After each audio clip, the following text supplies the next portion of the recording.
Þá það þriðji dagskrárliður, fjárhagsáætlun Akureyrarbæjar 2018 til 2021, fyrri umræða. Bæjarfulltrúi Guðmundur Baldur Guðmundsson tekur til máls.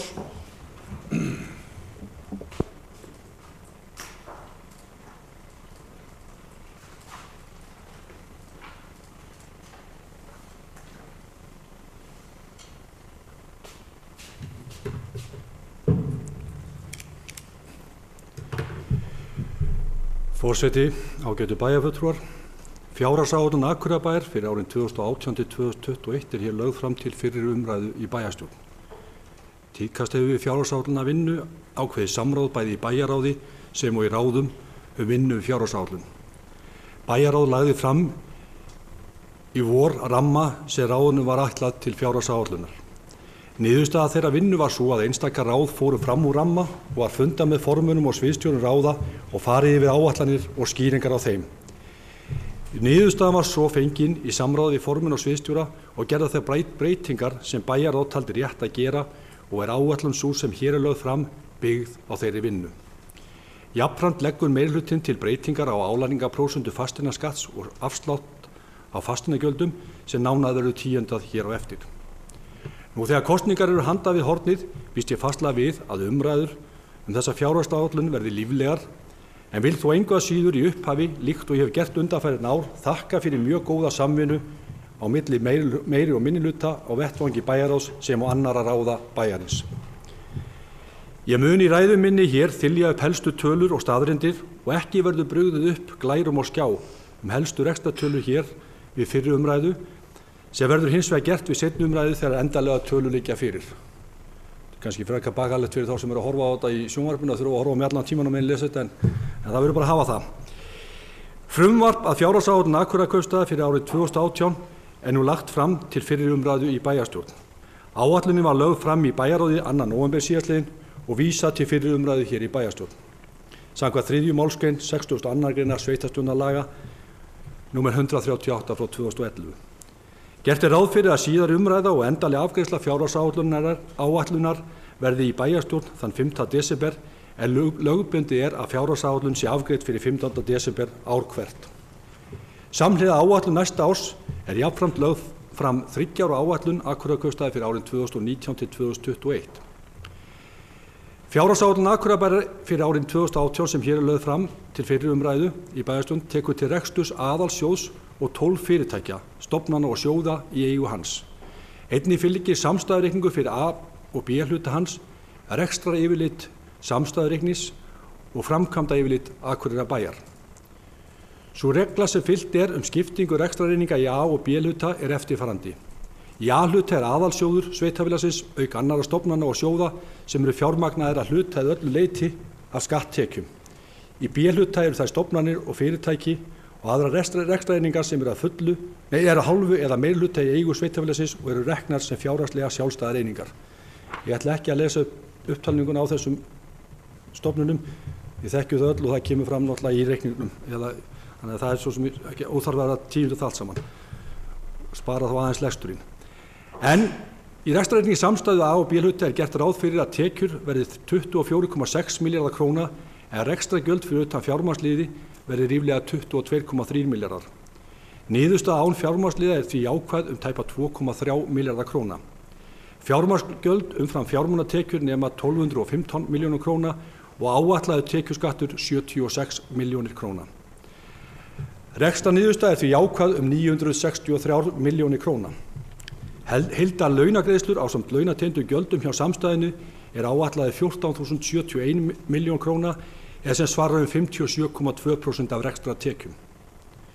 Samkvæmt yfirlitum sjóðstreymis samstæðunnar mun veltufé frá rekstri nema 3.093 milljónum króna eða sem svarar 12,6% af rekstrartekjum.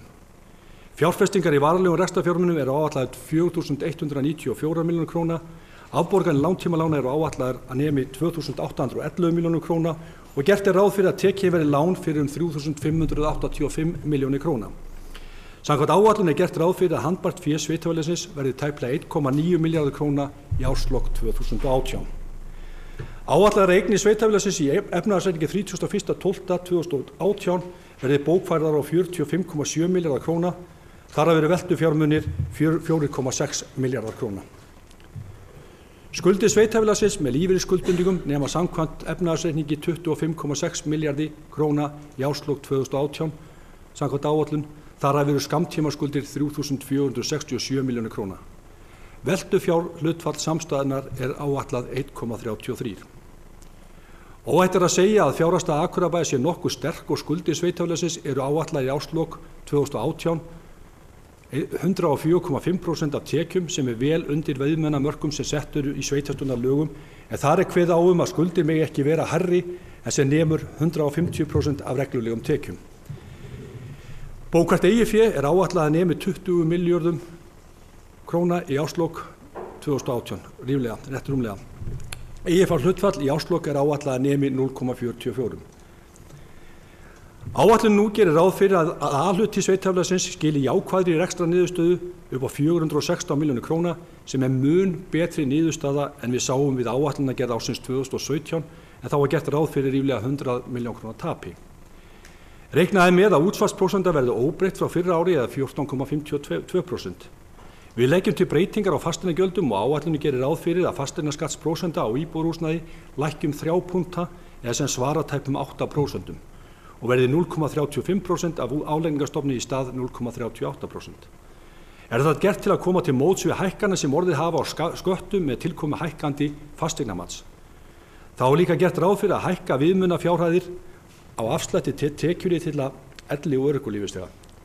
Breytingar þess að þýða 65 milljónir króna lægri tekjur af fasteignagjöldum en orðið hefðu að öllu óbreyttu. Bæði útsvarsprósentan sem og álagning fasteignagjalda hafa þó ekki verið endanlega samþykktar en verða ákveðnar milli umræðna fjárhagsáætlunina. Gert ráð fyrir að tekjur A-hluta sveitarfélagsins hækki 7,1% frá áætlun ársins 2017, en hækkunin nær 5% þegar tekið hefur verið tillit til þróunar tekna á yfirstandandi ári. Útsvarstekjur áætlaðar 9.975 milljónir króna sem 5% hækkun frá áætluðum útsvarstekjum ársins 2017. Fasteignagjöld hækka ríflega 6% þrátt fyrir þá lækkun á fasteignagjöldum sem áður getið. Framlög frá jöfnunarsjóði eru áætluð 3.070 milljónir króna, en tillögur jöfnunarsjóðs framlög á næsta ári voru að berast í hús í vikunni og kunna að breyta þessum fjárhæðum eitthvað milli umræðina. Ég hef hér í ræðu mínu við fjárhagsáætlun orðið tíðrætt uppgjör lífeyrisskuldbindinga. Nú nýverið var gengið frá samkomulagi við ríkið uppgjör á lífeyrisskuldbindingum vegna öldrunarheimilanna, en enn á eftir að ganga frá samningi uppgjör á lífeyrisskuldbindingum vegna brúar lífeyrissjóðs sem tengjast breytingum sem gerðar voru vegna samræmingar á lífeyrismálum landsmanna. Vonir standa til þess að það mál klárist fljótlega og ekki lokum fyrir það skotið að það geti gerst fyrir áramót. Þessi uppgjör mun hafa áhrif sérstaklega á afkomu yfirstandandi árs, en að sama skapi mun uppgjör við brú koma til með að hafa áhrif á framtíðarrekstur sveitarfélagsins. Hversu mikið það verður liggur ekki fyrir á þessar stundu, en gert ráð fyrir áætluðum kostnaði vegna lífeyrisskuldbindinga sem ætti að ná yfir þann kostnað sem tilfellur. Þá liggur fyrir vinna við kjarasamning við grunnskólanekennara, en ekki gert ráð fyrir launahækkunum vegna hans í áætlunum.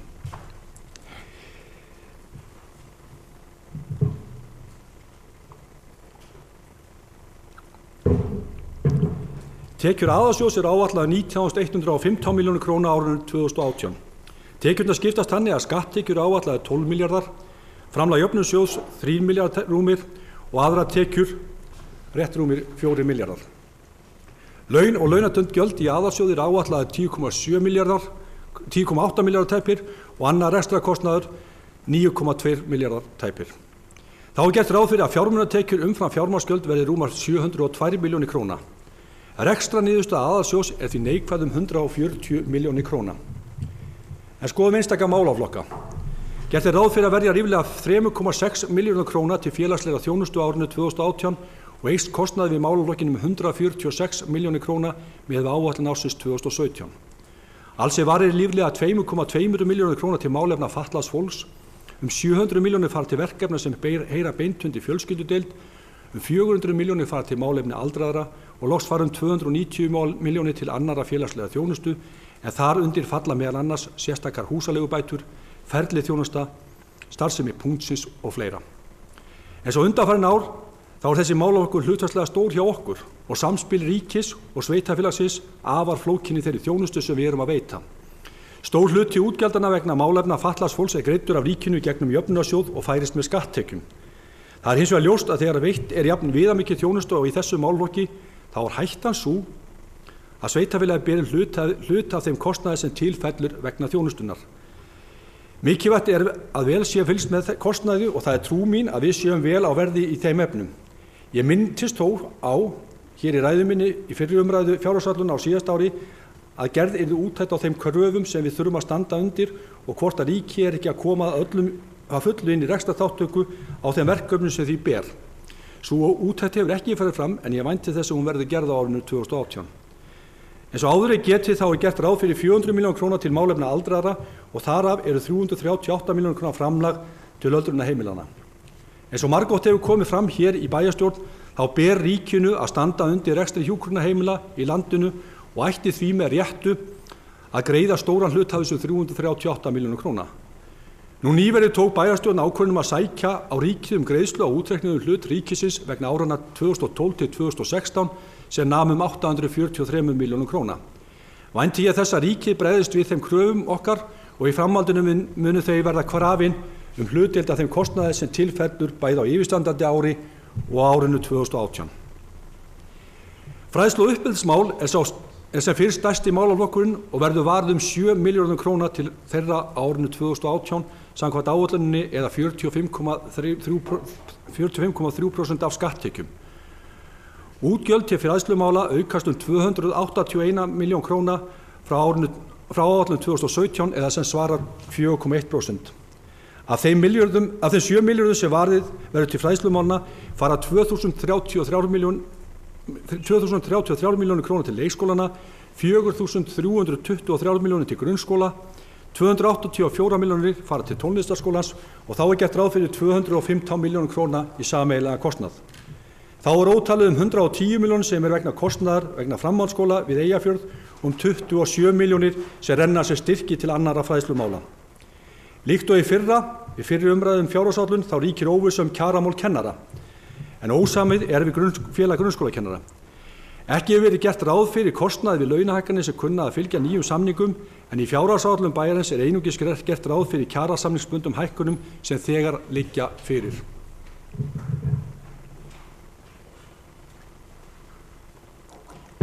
Samkvæmt áætlunum gert ráð fyrir að verja 772 milljónir króna til menningarmála á árinu 2018. Nemur hækkunum frá fyrra ári 50 milljónir króna. Hækkunar má aðalega rekja til tveggja liða, það er hækkunar á húsaleigu með auknum framkvæmdum, auk þess sem gert ráð fyrir að hækka framlag til Menningarfélags Akureyrar MAG 40 milljónir króna.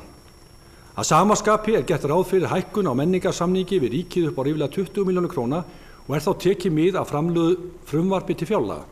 En svo allir vita uppnáð með stöðinni vonandi koma menn saman ríkisstjórn á næstu dögum þannig að hægt verði að ganga frá endurnýjum samningi. Hækkun bæjarins vegna MAG má rekja til þess að gert ráð fyrir því að í samningi verði kveðið á að króna komi frá bænum á móti hverri krónu sem kemur frá ríkinu.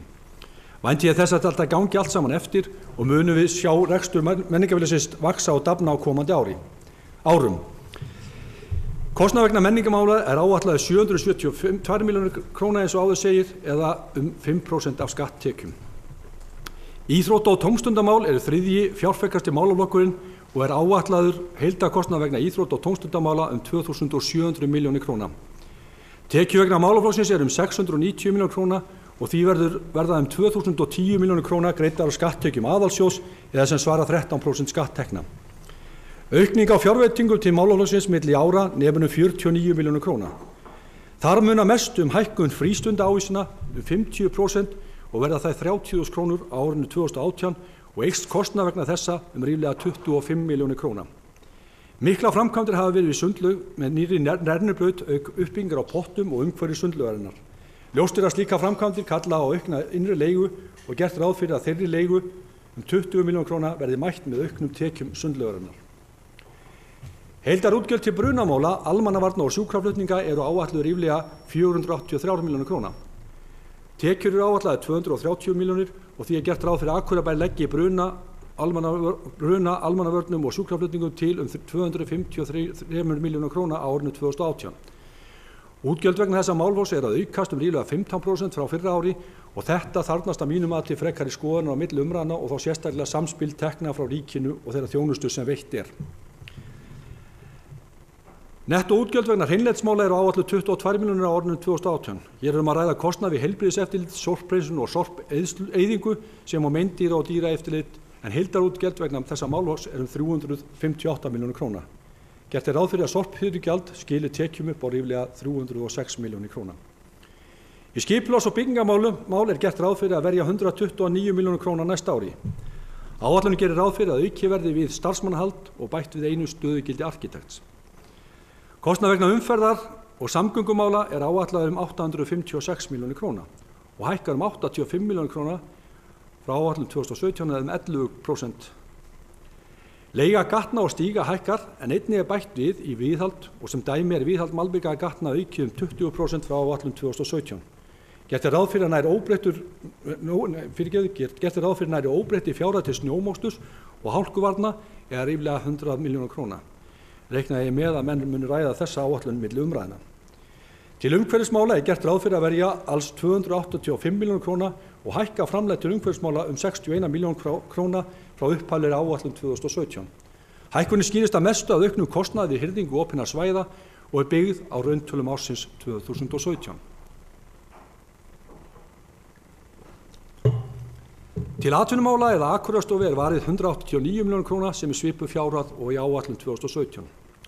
Í sameiginlegu kostnaði þar rekstri ráðhús, bæjarstjórnar, bæjarráðs og sameiginlegs tölvukerfis gert ráð fyrir 829 milljónir króna og öðrum liðum þá lífeyrisskuldbinding áætluð 300 milljónir króna. Í forsendum við fjármagnsliði að þessu sinni byggt á verðbólguspá upp á 2,8% ásamt því sem stuðst við vaxtagreiðslur sem þekktar eru. Gert ráð fyrir að fjármagnsliði aðalsjóðs verði jákvæður 702 milljónir króna. Fasteignir Akureyrarbæjar, framkvæmdamiðstöð Akureyrarbæjar og eignasjóður gatna teljast til annarra fyrirtækja og sjóða í A-hluta. Rekstur fasteigna Akureyrarbæjar umfangsmikið sem fyrr og hafa þær umsjón með 100 fasteignum auk hátt í 300 leiguíbúða. Gert ráð fyrir jákvæðri niðurstöðu af rekstri fasteigna upp á tæpar 470 milljónir króna. Rekstur framkvæmdamiðstöðar rekið með örlitlu tapi en gert ráð fyrir jákvæðri afkomu að eignasjóður gatna upp á 89 milljónir króna. Í B-hluta samstæðunnar að ræða 9 fyrirtæki og sjóði og mun ég fara yfir nokkur þeirra í stuttu máli. Fjárhagsáætlun Norðurorku samstæðunnar gerir ráð fyrir að rekstrartekjur verði 3.663 milljónir króna og rekstrargjöld fyrir fjármagnsliði 2.786 milljónir króna og rekstrarhagnaður inn í reikningsskil samstæðu Akureyrarbæjar verði 493 milljónir króna. Gert ráð fyrir áframhaldandi vexti á rekstri hafnasamlagsins, rekstrartekjur áætlaðar 627 milljónir króna og aukast ríflega 12% frá áætlun 2017. Hagnaður hafnasamlagsins áætlaður 198,5 milljónir króna. Ekki ætla ég hér að endurtaka mig varðandi rekstur öldrunarheimilina og aðkomu ríkisins að rekstrinum. Gert ráð fyrir að rekstrarkostnaður öldrunarheimilina verði rúmir 2,8 milljarðar króna og tekjur áætlaðar tæpir 2,5 milljarðar. Því gert ráð fyrir í áætlun 2018 að heildarframlag aðalsjóðs með rekstrinum sé 338 milljónir króna. Ekki heimilt að skilja eftir rekstrarhalla í B-hluta vegna reksturs öldrunarheimilina og reksturinn því á núlli með áðurnefndu framlagi aðalsjóðs. Framkvæmdaáætlun sem lögð hér fram með fjárhagsáætlun engan veginn endanleg og vinna við hana hefur af ýmsum ástæðum ekki gengið sem skyldi. Var framkvæmdaáætlun því að mestu sett upp í samræmi við framkvæmdaáætlun fyrra árs auk þess sem tekið var tillit til nauðsynlegra framkvæmda svo sem nýbygging gatna í Hagahverfi. Jafnframt voru settar inn tölur framkvæmdur á næstu árum til að halda samfellu í framkvæmdum en ljóst að miklar hræringar mun eiga sér stað bæði milli ára sem og milli framkvæmda. Ég hef í morgun fundað með sviðsstjóra umhverfis- og mannvirkjadeildar sem komin aftur úr veikindaleyfi og farið yfir stöðuna og mun uppfærð framkvæmdaáætlun lögð fyrir umhverfis- og mannvirkjaráð strax á næsta fundi til yfirferðar og samþykktar og koma svo til meðferðar hjá bæjarráði á milli umræðna hér í bæjarstjórn. Áætlunin mun því taka nokkru breytingum eins og áður sagði og því ætla ég ekki á þessu stigi að tala einstaka framkvæmdir innan áætlunarinnar. 3 ára áætlun lögð hér fram með áætlun ársins 2018. Ég ætla ekki að eyða mörgum orðum í þá áætlun að þessu sinni, en hún gerð á sömu forsendum og liðnum árum, það er að segja sett fram á föstu verðlagi og tekið mið af rekstri ársins 2018. Ég mun því ræða áætlanir árina 2019 til 2021 betur við seinni umræðu fjárhagsáætlunar. Góðir bæjarfulltrúar, fjárhagsáætlun Akureyrarbæjar fyrir árið 2018 hefur verið unnin í samræmi við vinnuferla sem kynntir voru í bæjarráði í upphafi áætlunargerðar, þó með þeim frávikum sem áður er getið snúið að gerð framkvæmda áætlunar. Mér er orðið tíðrætt hér í lokaorðum mínum ýmis mál þau sem að út hafa staðið hverju sinni, svo sem uppgjör lífeyrisskuldbindinga, ófrágengina kjarasamninga og rekstur í járnum, og ríkisstjórnarmyndun og bregð ekki út af vananum með þessu sinni. Loks sér fyrir endan á uppgjöri lífeyrisskuldbindinga sem vissulega muni hafa áhrif á heildarmynd efnahagsreiknings, en engu að síður ánægjulegt að sjá fyrir endan á þeim málum, það er að segja ef hægt er að tala, eða einhvern veginn hægt að sjá fyrir endan á lífeyrismálum. Þá er nokkur ró nú stundir í kjarasamningum að undanskildu því að fyrir liggur að ná samningum við grunnskólakennara. Ekkert liggur fyrir hvaða áhrif þeir samningar komi til með að hafa á rekstur sveitarfélagsins og ítrekkað er að ekki er tekið tillit til breytinga á þeim samningi í fjárhagsáætlun sem hér er til umræðu. Það sem hins vegar er ánægjulegast við umræðuna þessu sinni er að rekstur sveitarfélagsins er allur að batna og rekstrartölur og allar lykiltölur gera ráð fyrir betri fjárhagslegri heilsu sveitarfélagsins nú í lok kjörtímabils en var þegar við tókum við í upphafi kjörtímabils. Að sjálfsögðu spila þar inn í aukinn hagvöxtur, en hins vegar tel ég að okkur í bæjarstjórn hafi tekist vel til í meðferð okkar á fjármunum sveitarfélagsins og vil meðal annars nefna vinnu aðgerðarhóps á miðju tímabili sem ég held að hafi bæði bætt stöðuna og ekki síst aukið skilning bæði okkar og allra sem að rekstri bæjarins koma að rekstri bæjarins. Við höfum lagt okkur fram að gæta aðals í rekstri, aukið eftirlit með einstaka þáttum rekstrarins og unnið vel saman sem ein heild. Þetta sem og betri ytri skilyrði er nú að skapa tækifæri fyrir okkur til að bæta örlítið í reksturinn og gera okkur þannig kleift að gera góðan bæ enn betri. Við megum hins vegar ekki gleyma okkur í sjálfhóli og gleði. Rekstur sveitarfélagsins verður alltaf krefjandi verkefni. Utanaðkomandi aðstæður svo sem kjarasamningar, verðbólga og atvinnuleysi geta haft mikil áhrif á reksturinn og ljóst að hið margnota orð stöðuleiki skiptir okkur afar miklu máli þegar horft er til rekstur sveitarfélagsins. Því er afar mikilvægt að menn nái nú að mynda ríkisstjórn sem fyrst til að viðhalda þeim stöðuleika sem er í samfélaginu og er okkur öllum mikilvægt. Ágætu bæjarfulltrúar, samhliða vinnu við fjárhagsáætlun hefur verið unnið að gerð ítarlegra greinargerða með fjárhagsáætlun sem lögð verður fyrir við seinni umræðu.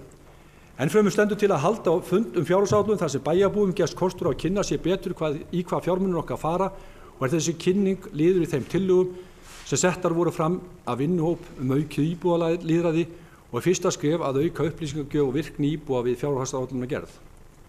Ég vil að lokum þakka bæjarstjóra, öllum starfsmönnum bæjarins og nefndarfólki fyrir störf við gerð þessara fjárhagsáætlunar. Einnig vil ég þakka bæjarráði og bæjarstjórn fyrir samstarfið við gerð áætlunarinnar. Síðast en ekki síst vil ég þakka sviðsstjóra fjársýslusviðs Dan Brynjarsyni fyrir vel unnin störf og samvinnu við gerð fjárhagsáætlunar. Að lokinni umræðu legg ég svo til við bæjarstjórn að þessari fjárhagsáætlun Akureyrarbæjar fyrir árið 2018 til 2021 verði vísað til frekari yfirferðar í bæjarráði og til síðar umræðu í bæjarstjórn sem áætlað er að fara fram þann 5. desember. Takk ykkur fyrir. Bæjarfulltrúi Guðmundur Baldvin Guðmundsson hefur lokið máli sínu. Næst tekur til máls bæjarfulltrúi Sóli Björk Stefánsdóttir.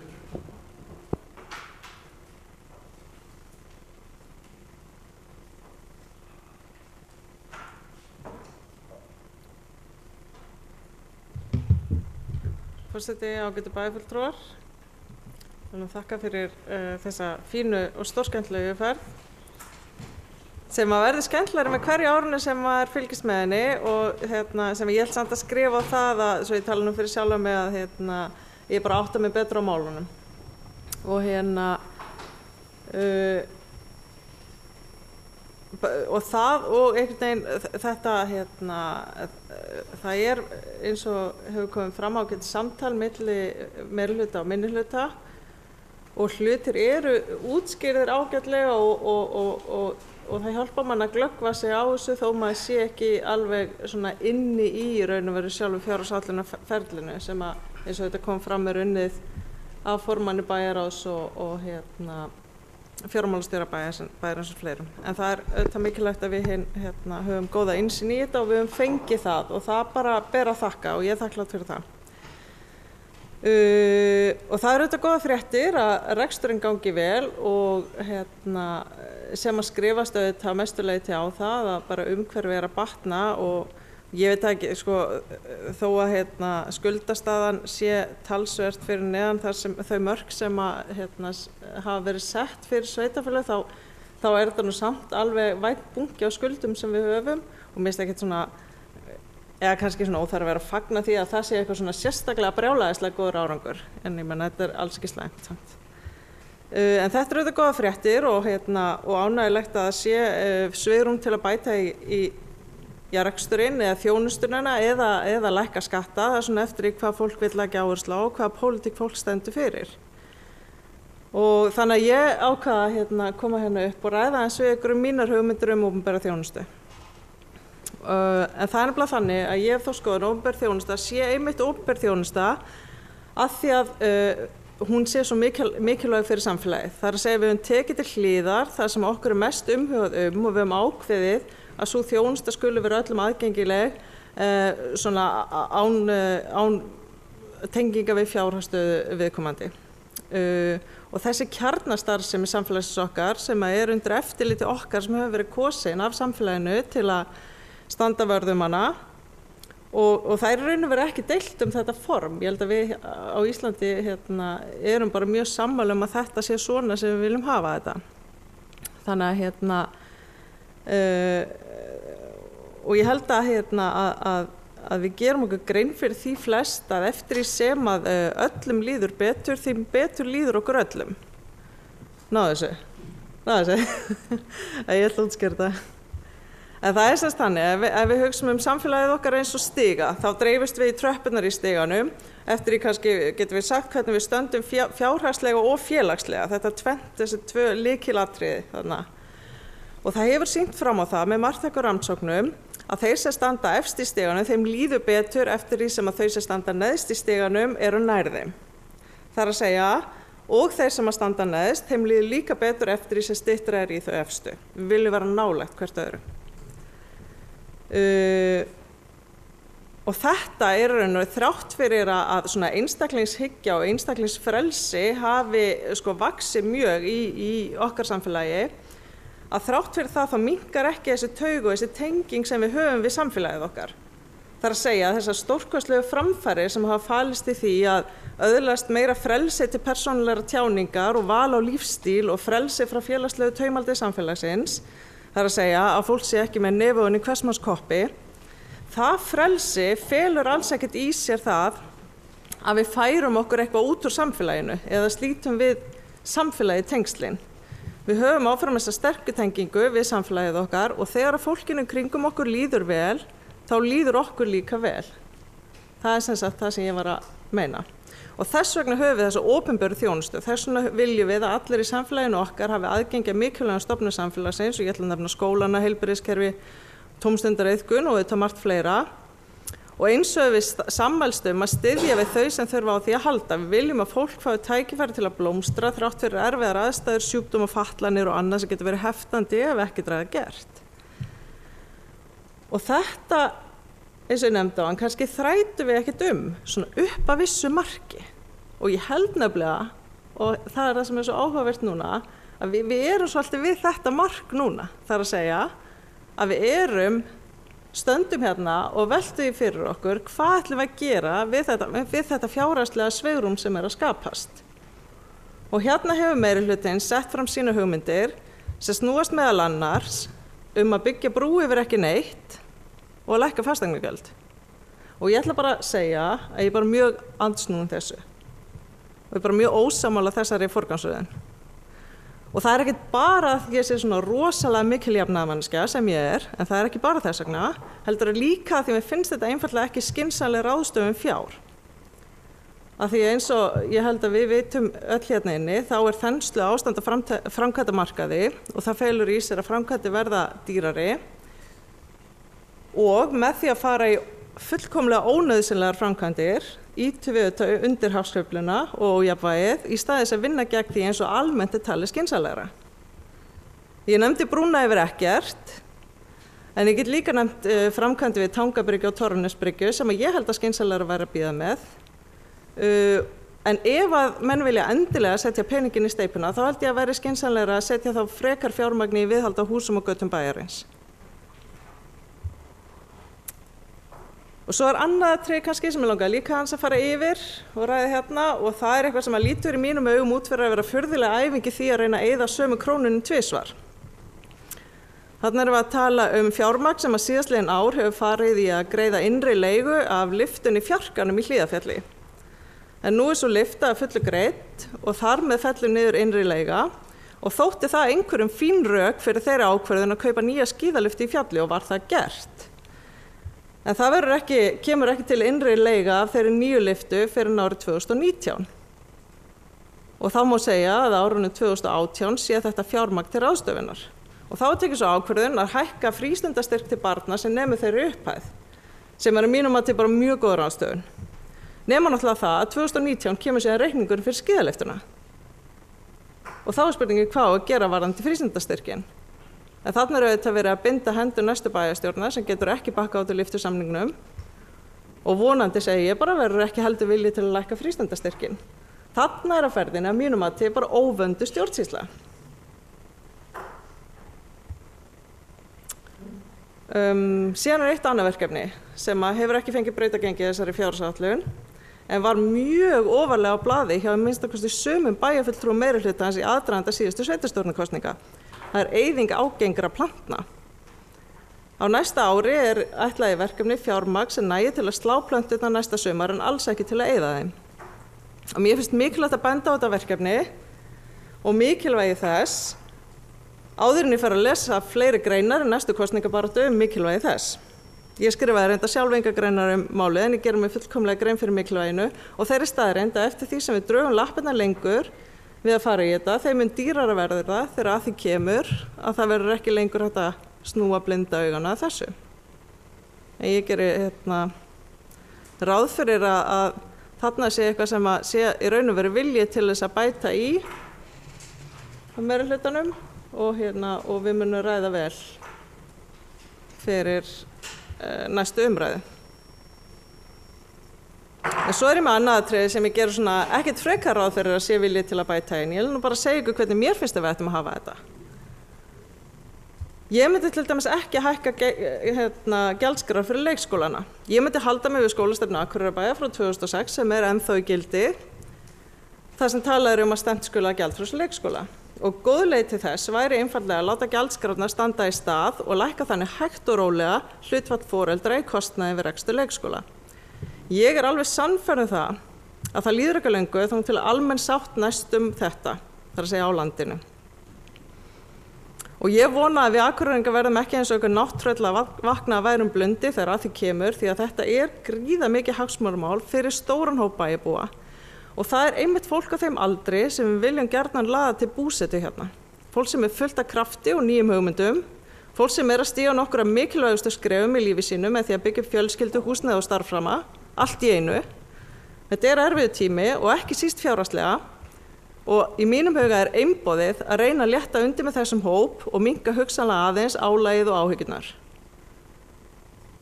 Eins myndi ég ekki hækka gjaldskrár fyrir fæði í grunnskólum og leikskólum og frístund.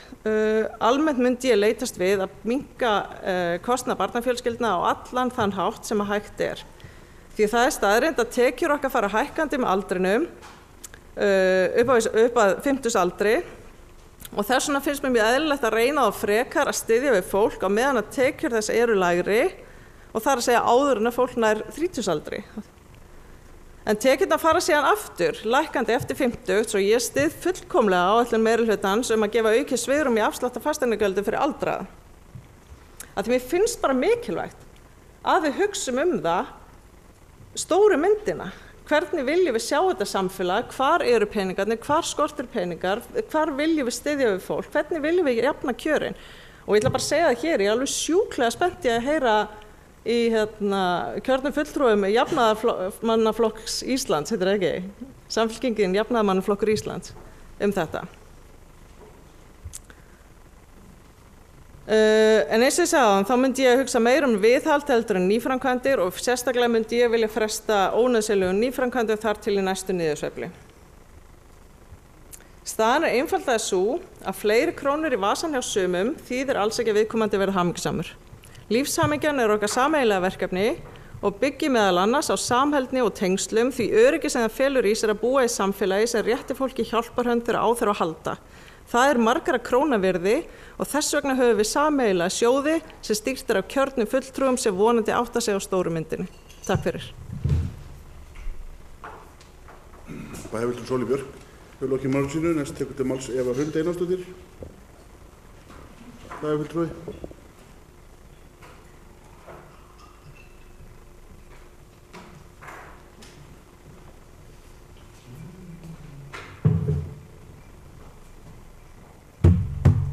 Forseti ágætu bæjarfulltrúar.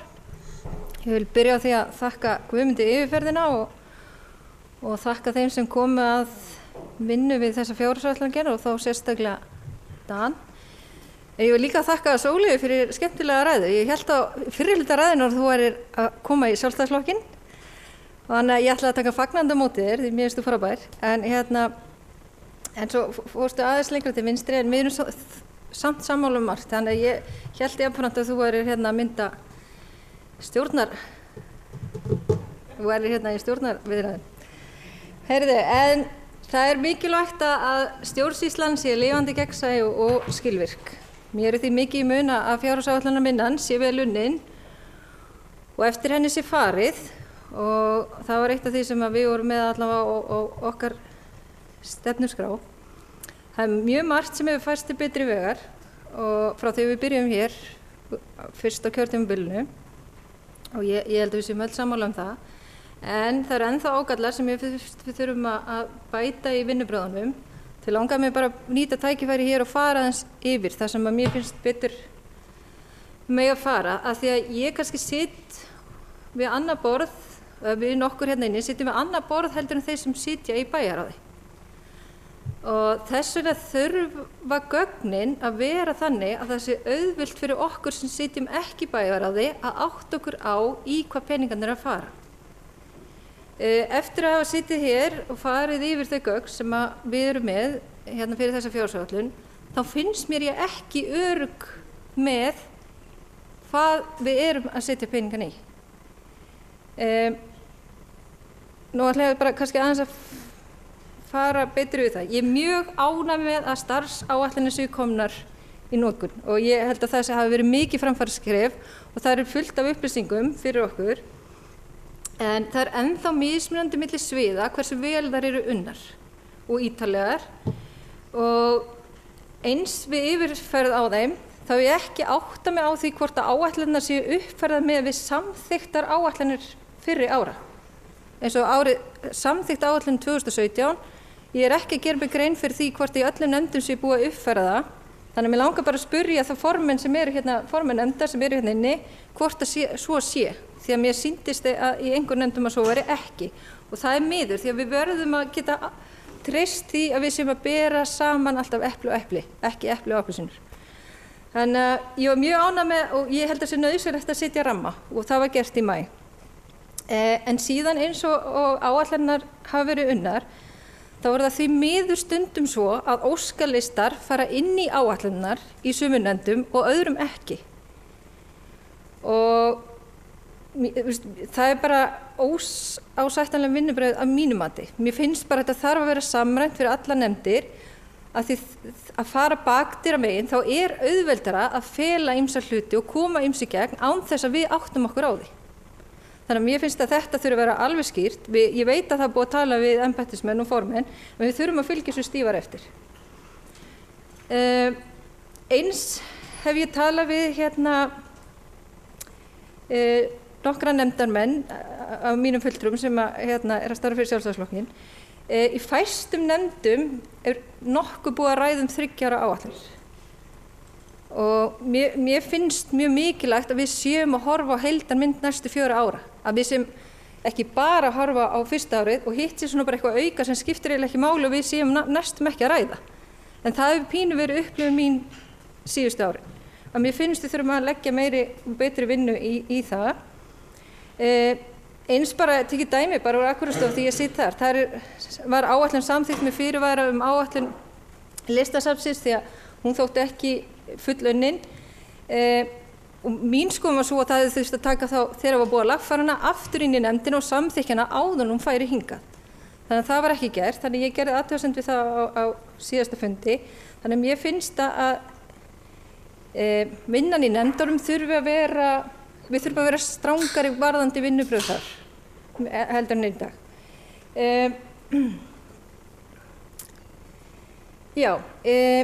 Ég veit í framkvæmda á umhverfis- og mannvirkjasviði hafa verið óvenjulega aðstæður og þannig í dag erum við með framkvæmdaáætlun sem unnin af 3 aðilum og enginn þeirra situr í umhverfis- og mannvirkjaráði. Ég sem bæjarfulltrúi hef sem sagt litlar eða engar upplýsingar raunverulega hvað að gera á þessu sviði. Það engin starfsáætlun undir fjárhagsáætlunargerðinni aðgengileg, en það eru einhverjar lykiltölur. Þannig að það ekki búið að leggja þetta fyrir nefndina eins og kom hér fram. Mín skoðun svo að ef að það kemur, auðvitað mun alltaf einhvern tímann koma upp að einhverjir aðilar eru ekki til staðar. Þá þurfum við að vera með eitthvað kerfi sem kemur þá í staðinn, að formenn grípi inn í eða aðri starfsmenn og þetta bara þarf að vera í öllum nefndum. Hvað gerist ef að embættismaðurinn er ekki við? Því að mínum mati fjárhagsáætlunar vinnan eitt það mikilvægasta sem við erum að sinna hér.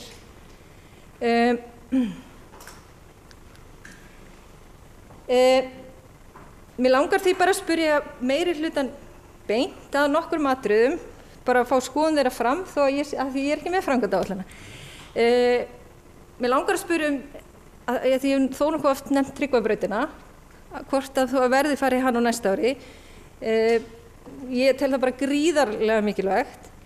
Eins langar mig að spyrja varðandi hringtorgi á gatnamótum Miðhúsabrautar og Þingvallastrætis. Bara fyrir slysni þurfti ég að keyra þar í morgun og þá var bílaröðin upp á Mjólkursamlagi í kringum 8 í morgun. Þannig að mér langaði bara að spyrja hvort að þetta væri komið á plan. Eins langaði mig að spyrja varðandi framkvæmdirnar á Listasafninu, hvernig staðan núna? Við vorum búin að tala að max framkvæmdin yrði 580 milljónir. Mun það standast með við framvindu verkefnisins í dag? Líka langaði mig að spyrja varðandi lóðinni Naustaskóla.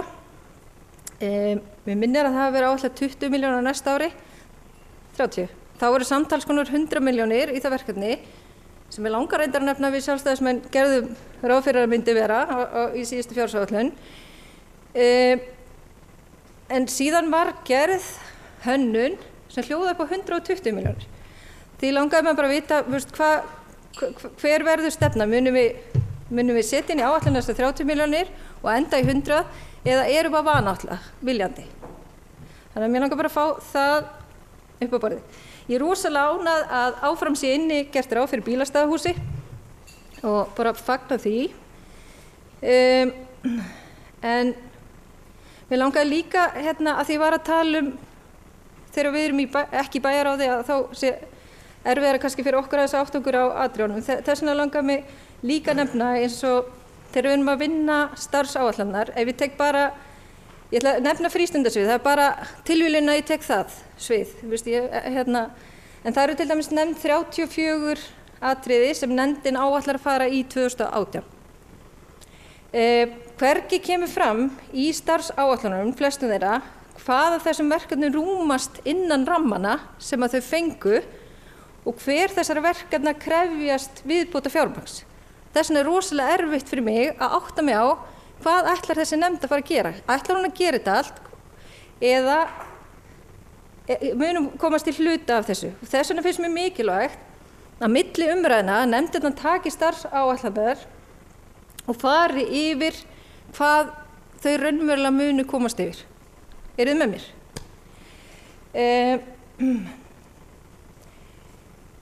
Ef ég fer aðeins yfir á fjársýslusviðið þá langaði mig bara að spyrja hvort að við getum ekki fara að birta raunkostnað á fleiri stöðum heldur en bara leikskólagjöldunum. Bara það myndi hanga bara upp í sundlaug, bara hvað kostar í rauninni fyrir einstaklingin í Sund, ekki það sem að borga, og bara á fleiri stöðum. Þannig að við gerum íbúa bæjarins miklu verð meðvitaðri heldur en þeir eru í dag. Eins langar mig að spyrja hvernig gengur með innlegginguna á rafrænu reikningunum. Og mín skoðun svo að það er gríðarlega mikilvægt að við leggjum áherslu á að rafvæða eins mikið og við getum. Og mér finnst allt og mikil skriffinnska á pappírum en í dag og ég get tekið sem dæmi bara eins og fræðslusviðinu að þar eru til dæmis foreldrar að skrá sömu hlutina á nokkrum stöðum á pappíra og svo líklega þarf einhver starfsmaður að skrá það inn í tölvu og svoleiðis. Þetta er eitthvað sem kostar okkur pening og við þurfum fyrr en seinna að fara í. Og ég hélt í alvöru við erum komin aðeins lengra í þessum efnum í dag. Varðandi lífeyrisskuldbindingarnar, það langaði mig bara að spyrja hvort við séum að áætla nægilega mikið með að við þann raunkostnað sem hefur verið síðustu árin. Við erum að áætla 300 milljónir, áætlaðum 300 milljónir líka í fyrra og svipa held ég árið undan en fjárhæðirnar voru miklu hærri. Þannig að mér langar bara að spyrja hvort að við séum viljandi eitthvað vanáætla eða hvort að við þurftum að bæta í þar. Varðandi leikskólamálin, þá er það mín skoðun að við verðum að fara að mynda okkur stefnu varðandi aldursmið inn í leikskólana. Við höfum verið svolítið með þetta á flakki milli ára og það hefur gert málin erfiðari fyrir okkur og það gerir líka það erfiðara að foreldrar eru mikill óvissu hvenær þeir fái pláss fyrir börnin sín. Þannig að mér finnst, og ég veit að eru fleiri bæjarfulltrúar inni á því, að við verðum að fara að mynda okkur ákveðna stefnu í þessum málum. Mín skoðun er svo að við þurfum að vinna þessi mál líka með ríkinu. Mér finnst það eigi að vera þannig að fæðingarorlofið eigi að vera lengra og að sveitarfélögin taki síðan beint við. Þannig að ég legg til að við förum í þetta samtal við ríkisstjórnina. Ég er nú þegar byrjuði allan að tala við mitt fólk og búin að gera það síðasta árið. En þetta er eitthvað sem við verðum að koma í betra horf og ég nefndi þetta áður og mér finnst eiginlega bara komist að til dæmis bæjarfulltrúi hér inni hafi ekki fengið leikskólapláss og hafi þurft að hætta störfum þess vegna. Þannig að ég vil að við leggjum áherslu á þetta. Ég legg meiri áherslu á það að við lækkum aldurinn og komum til móts við þetta óöryggi sem að verður heldur en að lækka gjöldin. Það er mín skoðun. Já, af því að bæjarfulltrúi Guðmundur komin á aðgerðarhópinn þá verð ég að komin á mál sem aðgerðarhópinn lagði til að færa yrði í. Og það ætti ekki að koma neinum á óvart að ég nefni hér leikskólarlokanir. Ég er bara á því að við verðum að bjóða upp á meiri sveigjanleika í þessum efnum. Ég hef aldrei talað fyrir því að við eigum að hætta með leikskólalokanir, en það hefur verið mín skoðun að við ættum að stytta þær og bjóða foreldrum upp á meiri sveigjanleika. Að geta tekið 2 vikur á undanlokun eða eftirlokun. Og ég meina aðstæður líka svo að við getum ekki lokað öllum leikskólum á sama tíma. Það bara myndi ekki ganga upp á vinnumarkaðinn. En svo eru þá líka að lendi því til dæmis að foreldrar hér í bænum eiga 2 börn sem eru á sitthvoru leikskólanum og annað foreldri vinnur á 3. leikskólanum og þau 3 fara ekkert í frí á sama tíma. Þannig að þetta er mál sem við verðum að endurskoða og þar sem að aðgerðarhópurinn var nokkuð sammála held ég að skoða þessi mál, þá legg ég til að við komum því inn í fræðsluráðið að ganga í þessi mál. Ég er ánægð að sjá að það er ráða inn á skipulagsdeild. Þau hafa verið undirmönnuð þar með við umfang á verkefnum og þá held ég að hluta til hafi haft áhrif að skipulagsstjóri hefur verið fastur í aðalskipulagsvinni. En eftir ábendingu frá okkar fulltrúa í skipulagsdeild þá þarf mönnunin að vera þannig að það sé hægt að bæta við þegar verkefnin eru þess eðlis og líka hægt að draga úr þegar möguleiki er á. En einmitt núna kannski höfum við þurft að bæta í að því að við höfum heyrt kvartanir yfir því að verkefni séu að ganga það hægt og ég hef heyrt kvartanir frá verktökum að okkur gangi hægt að bjóða upp á lóðir. Þannig að lóðaframboð sé ekki nægilegt að vissum gerðum á húsnæðis. Já, það er mjög jákvætt að vonandi séum við að fá meira fjármagn inn í menningarsamningin. En það var sett inn í fjárlög að það ætti að bæta í líklega 22 milljónir cirka og vonandi verður það samþykkt hjá nýrri ríkisstjórn eða nýju alþingi.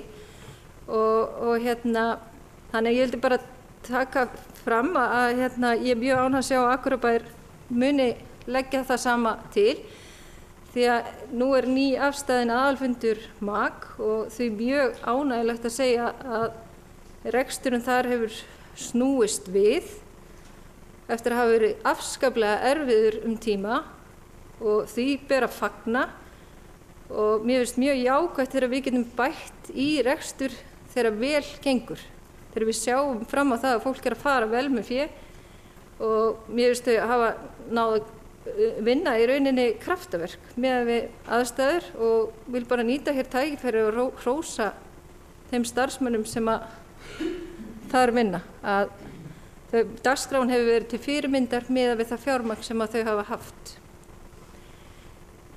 Ég hefði viljað sjá fjármagn sett í markaðssetningu á íbúðamarkaði. Mér sýndist það ekki rúmast innan fjárhagsrammans hjá Akureyrarstofu. Eins finnst mér mikilvægt að við skoðum aðeins betur með Akureyrar íbúðakort áður en ekki leggja það algjörlega til hliðar. Þannig að ég vona að þeirri vinnu verði haldið áfram. Mér finnst mjög mikilvægt að við séum að horfa á þróun stöðugilda og ég er mjög ánægð með að við séum farin að taka það saman og það kom mér verulega óvart þegar ég byrjaði hér fyrst í bæjarstjórn að það væri ekki gert. Ég held bara, ég veit ekki fyrirtæki sem er ekki stöðugt að horfa á þróun stöðugilda hjá sér og kostnað hvað það varðar. En með þessar áætlanir þá erum við að bæta þó nokkuð við að stöðugildum ef að horft er á starfsáætlanirnar. Þannig að bæjarfulltrúi Gunnar Gíslason er sirka held ég búin að reikna út að væri 37, eitthvað af þeim fáum við fjármagn með, en mér langar bara að fá þessar tölur staðfestar, að því eins og ég sagði áðan þá er ég ekki alltaf viss að starfsáætlanir séu með réttum tölum, þannig ég veit ekki alveg hvort að við séum að reikna út frá réttum forsendum. En eins og bæjarfulltrúi Guðmundur kom inn á þá skiptir lykilmáli í rekstri sveitarfélaga að það ríki stöðugleiki í samfélaginu og því að verðbólga getur náttúrulega haft gríðarleg áhrif á reksturinn og snúa honum algjörlega við. Þannig að ég held að skilyrði síðustu ára hafi verið okkur verulega í hag eins og bæjarfulltrúi bæði Guðmundur kom inn og Sóley og ég bara tel að mikilvægt sé að svo verði áfram. En eins og bæjarfulltrúi Sóley kom inn á þá verðum við náttúrulega líka aðeins að huga fjárfestingunum að í góðu árferði þá er náttúrulega æskilegast að við séum að halda að okkur höndum þannig að þess vegna verðum við kannski að fara að horfa aðeins til hvaða fjárfestingar eru nauðsynlegar og mjög mikilvægt að fara í og hverjar geta beðið af því að það náttúrulega líka er alltaf dýrara fyrir okkur að fara í fjárfestingar í góðu árferði. En ég tek líka undir með bæjarfulltrúa Guðmundi að ríkið verði að fara að standa sína plikt og greiða þá hluta sem þeim ber skylda til. Þannig að ég mun að sjálfsögðu vinna að því hörðum höndum ásamt öðrum bæjarfulltrúum hér að ganga eftir því. En svona í lokin þá kom náttúrulega bæjarfulltrúi Guðmundur inn á að það er margt óunnið í þessari fjárhagsáætlanagerð og margir óvissuþættir og ég geri því ráð fyrir að þessi fjárhagsáætlun eigi eftir að taka talsverðum breytingum á milli umræðna. En ég held að láta þetta duga í bili. Bæjarfulltrúi Eva Hrund hefur lokið máli sínu. Næst tekur til máls bæjarfulltrúi Guðmundur Baldvin. Forseti, ágætu bæjarfulltrúar, kannski aðeins líka bara tölum það við fyrir fundin ég og Matthías að ég myndi koma upp á milli manna, svo ég glemdi nú ekki öllum þessu spurningum, þess að það koma margar spurningarna sem þörf á að svara og bregðast við og þegar maður að fara yfir þegar margir búin að koma í mér ræðupúlt þá kannski gleymir maður einhver, þannig að mér fannst bara betra að fá að koma inn á milli og aðeins að bregðast við þessu. Bæjarfulltrúi Sóley byrjaði að vera jákvæð og kom með ansi skemmtilega stígaskýringu hérna áðan sem að segir okkur það og kannski segir okkur eins og við öll viljum að ríki sem mestu jöfnuður í þessu samfélagi og það bara íslenskt þjóðfélagi í dag. Það sem betur fyrir mikil jöfnuður en auðvitað má alltaf gera betur. Hún talaði að skuldastaðan væri ekki brjálæðislega góð eins og hún orðaði það. Já, hún náttúrulega alveg rétt hjá bæjarfulltrúi Sóleyju að auðvitað myndi maður vilja sjá skuldir greidda meira niður og við værum að lækka skuldir hraðar. Það hefur bara ekki skapast það svigrúm til þess á síðustu árum. Það var mikið rætt hér framkvæmdi bæði máli Sóleyjar og bæjarfulltrúa Evu. Þannig það aðeins kom inn á það eftir. Varðandi hvað ætlum við að gera við fjárhagslegt svigrúm og hvernig viljum við haga okkar fjármunum. Við ákváðum það að leggja hér til að lækka fasteignagjöld. Prósentuhlutfallið færi úr 0,38 í 0,35. Þarna höfum við náttúrulega verið, og af því við erum ofta að bera okkur saman við önnur sveitarfélög, þarna höfum við náttúrulega verið að rukka töluvert herra fasteignagjöld af íbúðarhúsnæðum heldur en þau sveitarfélög sem við gjarnan berum okkur saman við. Vissulega það svo að sveitarfélög sem við berum okkur saman eru líka með hærri fasteignagjöld, þannig að það aðeins að hærri fasteignamat, þannig að það kannski aðeins að bera það saman, en það samtengu á sig þannig að fasteignagjöld þessara sveitarfélög sem við viljum gjarnan vera í samanburði við eru töluvert mikið hærri lægri heldur en við erum að tala sko. Varðandi það að frístundastyrkurinn og ákveðum að fara úr 25.000, það var áætlun við gerðum ráð fyrir að fara úr 20.000 í 25.000 en við ákveðum að fara í 30.000 og það sé óvöndu vinnubrögð. Það gerir það merkum að frístundahækkunin leiðir til kostnaðarhækkunin bara einhver 25 milljónir. Vissulega það rétt að á sama tíma lækkar kostnaður vegna leigu íþróttamannvirkja í Hlíðarfjalli 33 milljónir. En það er ekkert verið að tala að þetta séu sömu krónarnir í sjálfu sér. Þú getur horft á þetta í heild sinni og velti fyrir þig hvað þú ert að taka peningana. Okkur fannst bara með þann rekstur sem við erum að sjá fram á núna að það sé lag. Við höfum líka því að bera okkur saman við samanburðarsveitarfélög, þá hefur frístundaávísun hérna á okkur verið svona í lægri kantinum og við teljum að þarna myndaði skref til þess að fara upp í 30.000 krónur og ég treysti því að jafnvel og verði áfram alltaf á því að menn lækki ekki þessi fjárhæð næsta kjörtímabili. Ég trúi því nú að menn gerir það ekki. Eyðing ágrengra planta, ég man nú ekki hver skrifaði greinar það en það var ekki Sóley, ekki ég. En það er alveg rétt að þetta er eitthvað sem við þurfum að skoða og það er svo sem, ég held að þetta sé eitthvað sem við getum rætt milli umræðina. Hækkun gjalds á leikskóla, Sóley tala það að væri mikilvægt að hægt og rólega að lækka hlutdeild foreldra í kostnaði vegna leikskóla. Við höfum gert það á þessu kjörtímabili, þetta hefur hægt og rólega lækka hlutdeildin. Við stefndum að hafa þetta einhvers staðar í kringum 22%, þetta er núna með áætlun rétt rúmlega 18% og ef engin hækkun hefði verið þá hefði þetta verið komið að minni í 17,8%. Þannig að við svo sem erum í rauninni höfum hægt og bítandi lækka hlutdeild foreldra í kostnaði vegna leikskóla. Hvað varðar það að laða fólk að til bæjarins? Að þá höfum við líka bent svolítið fólki á það að við erum að reka hér mjög öfluga og góða leikskóla og það er líka gæði leikskólan sem við höfum verið að horfa til. Þannig þetta er nú kannski ástæða fyrir við höfum viljað halda þessari gjaldskrá eins og hún er og gera ráð fyrir þessari hækkun en það er ekkert í heiminum óbreytanlegt. Bæjarfulltrúi Sóley kom inn á ónauðsynlegar framkvæmdir og talaði meðal annars Tangabryggju og fleira. Við sem sagt höfum núna, ég átti fundi eins og ég sagði með sviðsstjóra mannvirkjasviðs og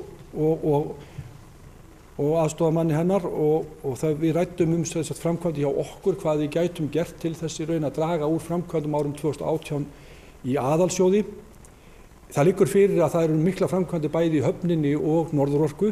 Það er eitthvað sem við höfum ekkert að segja akkúrat eins og en við munum í kjölfarið þessari umræðu hér að ræða við þá aðila og vita hvort að það sé möguleiki af því að draga ekki úr vegna þess að það er alveg ljóst að samkvæmt fjárhagsáætluninni okkar þá er dálítið mikill framkvæmda þungi árinu 2018 og spurningin eins og Sóli benti á hafnarframkvæmdi hægt að færa þetta til eða þetta eitthvað sem algjörlega nauðsynlegt að verði gert á næsta ári.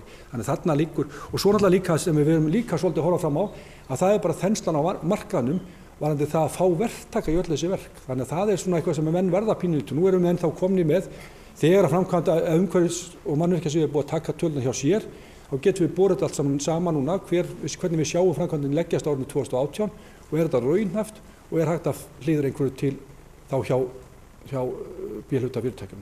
Þannig að það svona eitthvað sem ég held að verði að skora á milli áfram. Bæjarfulltrúi Eva kom inn á ýmsa hluti sem ég get að mörguleyti verið sammálinni og það nú þannig að við erum bæði ánægð með að starfsáætlanir hafi komist á laggirnar. Það hins vegar ýmislegt sem ábóta vantíðum og það þarf að bæta vinnubröðið þar. Það bæði verkefni formanna nefnda sem og sviðsstjórana og ég tel að við sem komum með svona ákveðin grunn, við erum að ýta eftir því að fá hlutina betur gerða og ég held að við höldum áfram að þrýsta á það og ég held að með hverju árinu sem við þá færust við alltaf nær fullkomleikanum í starfsáætlun, svo ég bara haldi því til haga. Það líka rétt sem að bæjarfulltrúi Eva bendir á að það pínlítið ósamræmi í uppfærslu á áætlunum, þannig að menn verða svona pínlítið að vera vakandi fyrir því að menn séu að bera sama réttu tölurnar, það alveg rétt og ég tek undir hann með henni. Varðandi það sem að kom inn í rammana, að því að bæjarfulltrúi Eva tala óskalista og samræmingu á milli, jú það alveg rétt en hins vegar var það sem að svona helst datt inn á milli, það var kannski beint óskalisti, að lá fyrir hjá velferðarsviði þar að segja búsetudeild að það var veruleg aukning, fjölskyldusvið stóð sig skilað innan ramma, búsetusvið kom aftur á móti með aukningu vegna þess að það bara var meiri þörf og það skapast meiri þörf á þjónustu, þannig að þar eru og við fengum þau hér inn til þess að fengum skýringar á þessari umframkeyslu. Við að samanskapi gerðum lagfæringar á fjölskyldusviði til lækkunar, en þar var kannski aðeins verið að gera ráð fyrir svartsýnu ástandi árinu 2018, þannig að það svona að gera aðeins lagfæringar. Fræðslusviði kom náttúrulega líka með fjárhagsáætlun sem að í raun bara byggðist á þeirri að það bara meiri fjölgun heldur en að gert var ráð fyrir. Svona mætti lengi telja, stærstu tölurnar sem eru frávik í fjárhagsáætlun liggja í umhverfissviðinu og þar náttúrulega má segja að menn komu þarna í umhverfismálum bara með hreinlega tölur sem eru í samræmi við það sem við vorum að leggja til málaflokksins á þessu yfirstandandi ári og það var bara talið til að mynda kostnað við opin svæði hefur bara verið vanáætlað hjá okkur og við töldum bara rétt að bregðast við því að hækka þá fjárhæð sem dæmi séu nefnd. Svo náttúrulega erum við að tala um menningarfélagið sem við bætum í vegna samnings og framvegis. Varðandi framkvæmda starfsáætlun og vinnubrögð í umhverfis- og mannvirkjasviði sem að bæjarfulltrúi Eva bendir á að það þurfa að koma einhverju kerfi varðandi veikindi og svo framvegis þannig að svona hluti gerist ekki. Það alveg rétt ábending og við þurfum bara, þetta bara það sem að gerist á þessu ári, við erum að steypa saman þetta mjög stórum sviðum og verðum síðan pínlítið fyrir vegna veikinda þá riðla starfsemi deildarinnar. Þetta eitthvað sem við lærum af og við munum klálega, ég held að bærinn muni klálega breyta þessu og finna út úr hvernig hægt að gera á næsta bregðast við þessu og reyna að koma í veg fyrir að svona geti gerst. Hún talaði um ýmsa framkvæmdir þarna, ég ekki með nákvæmlega, það var í rauninni, það verið að vinna enn í nýbyggingu gatna og viðhaldi gatna. Það sem hins vegar það, ég reikna ekki með að við séum að fara í stóra framkvæmdir í nýbyggingu gatna og það að segja til dæmis Miðhúsabraut, ég þekki það ekki, kannski bæjarfulltrúi Gunnar viti það betur, hann situr umhverfismannréttarráði, en hins vegar það dálítið mikil þungi núna á næsta ári í uppbyggingu gatna í Hagahverfi. Þannig ég held að þetta riðlist eitthvað, þannig ég veit ekki nákvæmlega hvernig listin þannig að það kemur í ljós og verður komið í næstu í umræðu fyrir síðar umræðu. Varðandi lífeyrisskuldbindingar sem að bæjarfulltrúi Eva kom inn á, hún talaði um það að 300 milljónir nægðu og hvort við vorum að blekkja okkur. Þetta svona svipað eins og alltaf, jú, það náttúrulega verið að breyta þessu töluvert hjá okkur núna. Við reiknum með að það falli á bæinn með því að gera þannig samning við brúlífeyrissjóð, þá séum við að tala um einhver 60-65 milljónir sem að verða gjaldfærir á ári vegna lífeyrisskuldbindingana, að 65 til, við segjum bara 70 til 100 milljónir, sko bara gera ráð fyrir því bílinu sem að þarf að gjaldfæra ári vegna þess. Síðan þá einhver 200 milljónir sem er þá til að mæta þá uppreiningu áföllum lífeyrisskuldbindingu gagnvart lífeyrissjóð starfsmanna. Þetta veltur allt á því hvernig sko þróunin og auðvitað náttúrulega þetta svona pínu, ég meina þetta hafi verið lægri tölur, þetta hafi verið hærri tölur og kannski þetta óraunhæft en þetta við svo tala sem við höfum sett inn, þannig að þetta svona kannski við getum sett 400 milljónir, við getum síðan sett 200 milljónir, þetta svona pínu lítið bara skotið til myrkri hvað gerist á næsta ári, það liggur ekkert fyrir. Hún talaði aðgerðir opinu og leikskólalokanir, ég reikna með að Dagbjört Pálsdóttir bæjarfulltrúi og formaður skólanefndar komi hérna eitthvað inn á þetta á eftir varðandi bæði leikskólamálin og leikskólalokanir og leikskólagjöld. Ég gat nú ekki annað að skrifa þarna, það var nú bara til þess að því að Eva ég sagði að gott að það var ábending frá sjálfstæðismanni sem kom til þess sem benti á það að það væri ástæða til að bregðast við mannahaldi í skipulagsdeild. Það sem maður segir svo oft hérna í bæjarstjórn, það er góður hlutin að koma yfirleitt alltaf frá sjálfstæðismönnum eða þannig, en já, ég segi, þeir koma stundum, ég varð að koma með punkt. Það er ýmislegt sem hún talaði um í varðandi Akureyrarstofu eins og markaðssetningu á íbúðamarkaði og íbúðakortið, ég held að við höldum áfram vinnu við íbúðakortið og síðan í rauninni kannski þessi þróun stöðugilda sem alltaf við höfum verið að fylgjast með þessu. Jú, það er að auka stöðugildin, ég held að við man ekki betur en að þessi aukast um ykkur á 3. tug í fjölskyldu, í fræðslusviði, ef ég man rétt. Þannig að það er aukning stöðugilda sem er vegna aukning á börnum og fleira í grunnskólunum. Eitt sem hún skal ég segja að bæjarfulltrúi Sóley kom inn á, sem ég langaði, svo ég klári það nú, að það er varðandi mat í grunnskólum, að það gjaldskráin verður að standa undir kostnaði ef mér skilst þar, þannig að það er sjálf sér verður, við getum ekki sleppt í að hækka það sem dæmi af því hún var að tala um hækkanir og lækkanir. Og síðan er í rauninni eitt sem að ég er alveg sammála bæjarfulltrúi Evu, að við verðum, og það er kannski eitthvað sem að fjárfestingar í árferði svo núna, við eigum alltaf pílnett að pæla í þessu meira og það er eitthvað sem við svona erum að smátt að fikra okkur í, en við vorum alltaf að reyna að vonast til að sjá minni og minni fjárfestingar, en svo kom alltaf eitthvað nýtt sem er að kalla á nýja fjárfestingar. Við tökum sem dæmi að það er knýjandi þörf fyrir uppbygging á íbúðasambýlum fyrir fatlaða sem dæmi, sem er svona eitthvað sem er sýnileg þörf á næstu árum. Ég meina menn eru farin að tala um sundlaug og fleira, ég meina þetta er eitthvað sem að menn verða að taka, en þetta er eitthvað sem að menn þurfa að skoða í 10 ára áætlun og það er sem að kannski þá við erum að, svo í ljúkimáli mínu, það er alveg rétt að við þurfum í raun að bæta inn í vinnubrögð nefnda, kannski gerist ekki alveg núna, en nú verður það bara framþróun og eitthvað sem við lærum aðvandi starfsáætlanir og fleira í áframhaldinu, að það þarf að bæta inn í vinnubrögð nefnda, bæði þá að huga 3 ára áætlun þegar þú ert að gera svona, þannig að sjáu þetta. Bæjarfulltrúi Eva nefndi sem dæmi að það var óskalisti frá frístundaráði sem var engan veginn var kostnaðarsettur eða neitt.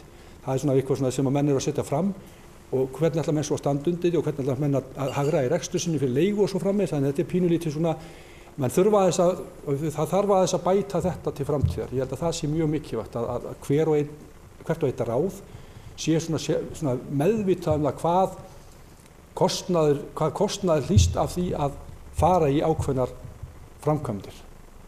Það er voðalega auðvelt að setja óskalistu upp ýmsa framkvæmdir en það kostar framtíð og peninga í framtíðinni. Það er svona eitthvað sem við munum örugglega bæta þegar framlíða stundir. Eins og við höfum alltaf verið að gera á þessu kjörtímabili og mér sýnist að munum við klárlega halda því áfram. Takk. Bæjarfulltrúi Guðmundur Baldvin hefur lokið máli sínu. Næst tekur til máls bæjarfulltrúi Baldvin Valdimarsson.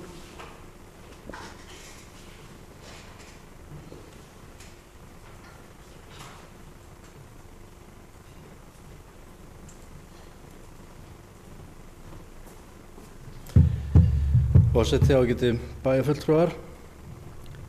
Byrja á að þakka bæjarfulltrúa Guðmundi Baldvin fyrir yfirferðina og líka Sóleyju Björk bæjarfulltrúa fyrir áhugaverða fyrirlestur frelsi og reisn einstaklingsins. eins og talað út mínu hjarta. Ég var nefndir ekki alveg sammálaðir þegar bæjarfulltrúi Sólveig fór að tala framkvæmdina fyrir höfnina. Ég kem að því seinna. En þar sem ég eini bæjarfulltrúin í hafnarstjórn þá vil ég gjarnan gera þann hluta fjárhagsáætlunar snýra hafnarsamlaginu að umtalsefni. Mér skoðast að stikla á allra stærstu liðum hennar til að nauðsynlegt þar sem að hafnarsamlagið hefur þó nokkur áhrif á samstæðureikning bæjarins.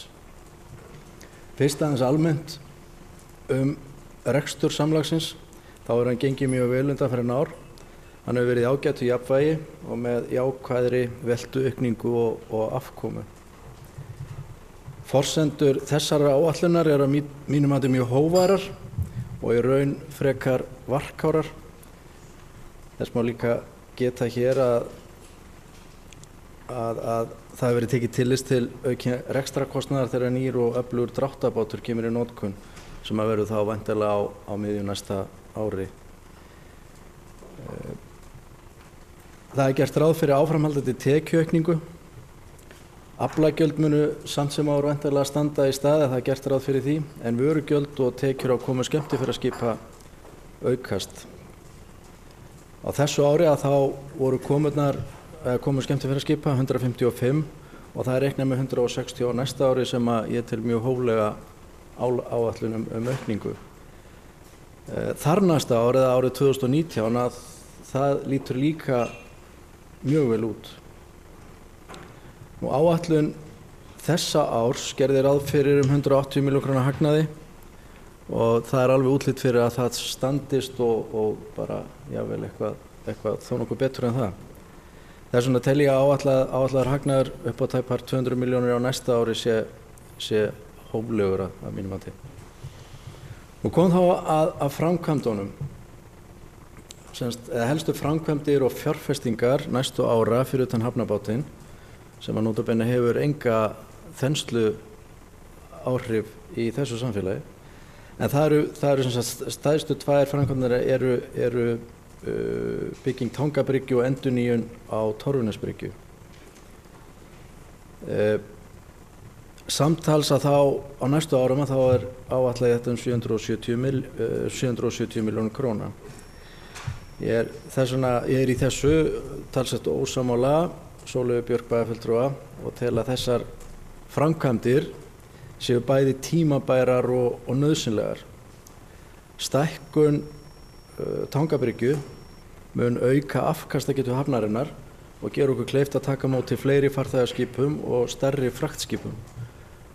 Við upplifum það í fyrsta skipti núna þessu ári að það biðu skip hér út á pollinum. Það var reynda mjög gaman að sjá skip hérna við Angeri á Ytri-höfnina á Akureyri. En tekjulega þá þetta kannski ekki eða markaðslega þetta ekki mjög gott. Sömuleiðis erum við búin að bíða mjög lengi eftir endurbyggingu á Torfunesbryggju. Hún beinlínis orðin hættuleg eins og henni núna. Og það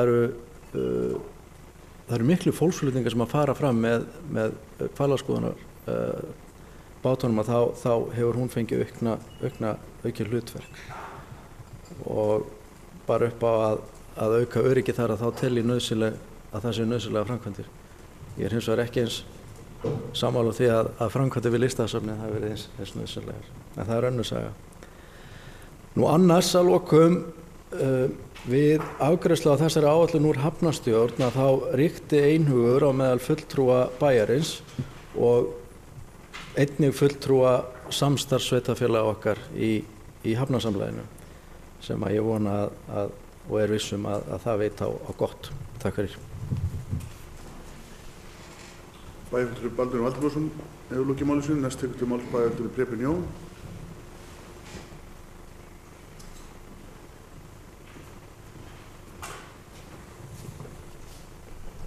Forseti, bæjarfulltrúar. Mig langar að byrja að þakka meirihlutanum bara fyrir ágætt samstarfi í þessari fjárhagsáætlunarvinnu og svona almennt. Það hefur nú samstarfi hér í bæjarstjórn gengið mjög vel. Þetta öðru lítið blæðbreiða munur svona á pólitískri sín, en almennt hefur þetta nú gengið fínt og ber að þakka fyrir það sem vel er gert. Það nú þannig að að fjárhagsáætlunarvinnan og fjárhagsáætlunarstefna, hún nú samt svona lýsandi fyrir pólitíska sýn. Það sem maður leggur fram, hvað maður leggur áherslu á, hvað maður vil sjá fyrir sér að gerist á næstunni. Og auðvitað gátum við og getum alveg komið með að þeirri umræðu og svo leggur maður fram og hugsanlega verður eitthvað breyting á fjárhagsáætluninni milli umræða. Nú, okkur er tíðrætt, svona kannski framhjálpi, lífeyrisskuldbindingarnar.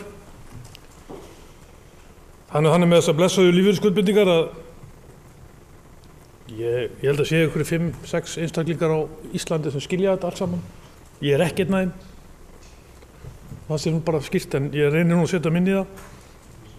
Nú, ein daprasta aðgerð sem gerð hefur verið hérna í bæjarstjórn á Akureyri, og ég er ekki, ég jafna mig aldrei á henni, held ég. En ég þarf nú vel samt einhvern veginn að komast út af því. Það var þegar bæjarstjórn ákvað að selja hlut sinn í Landsvirkjun. Af því það átti að koma á móts við lífeyrisskuldbindingarnar og við þurfum ekki að hafa áhyggjur af þeim meira. Það væri alveg ágætt að eiga Landsvirkjun núna og fá arðgreiðslurnar því til að það koma á móts við þær lífeyrisskuldbindingar sem við erum með. En það segir okkur líka við þurfum að vanda vel til verka. En það var enda rammpólitísk ákvörðun og held ég að margt annað legið þar að baki. Nú, mér langar að spyrja bæjarfulltrúa Guðmund og þegar við tölum að lækka þarna fasteignagjöld á ákveðinn hóp, samfélagshóp, hefur þetta einhver áhrif á jöfnunarsjóð? Mér skilst að þær tekjuleiðir sem við höfum gæti haft áhrif á jöfnunarsjóð ef við erum ekki að nýta þær. Kannski er það ekki með fasteignagjöldinni, ég veit það ekki. Nú, leikskólagjöld, leikskólar, íbúðir. Það er nú þannig að verðmæti einnar þjóðar er svo sagt íbúðir og húsnæðiskostur. Það er svo stærstu verðmæti sem við eigum. Verðmæti Akureyrarbæjar felst örugglega stærstu verðmæti sem við eigum, það eru húsakostur bæjarbúa. Það er svo ekkert sem hefur stærra verðgildi í bænum heldur húsakosturinn. Nú, af hverju ætli það sé? Það er ekki að því að þetta er allt saman leiguíbúðir.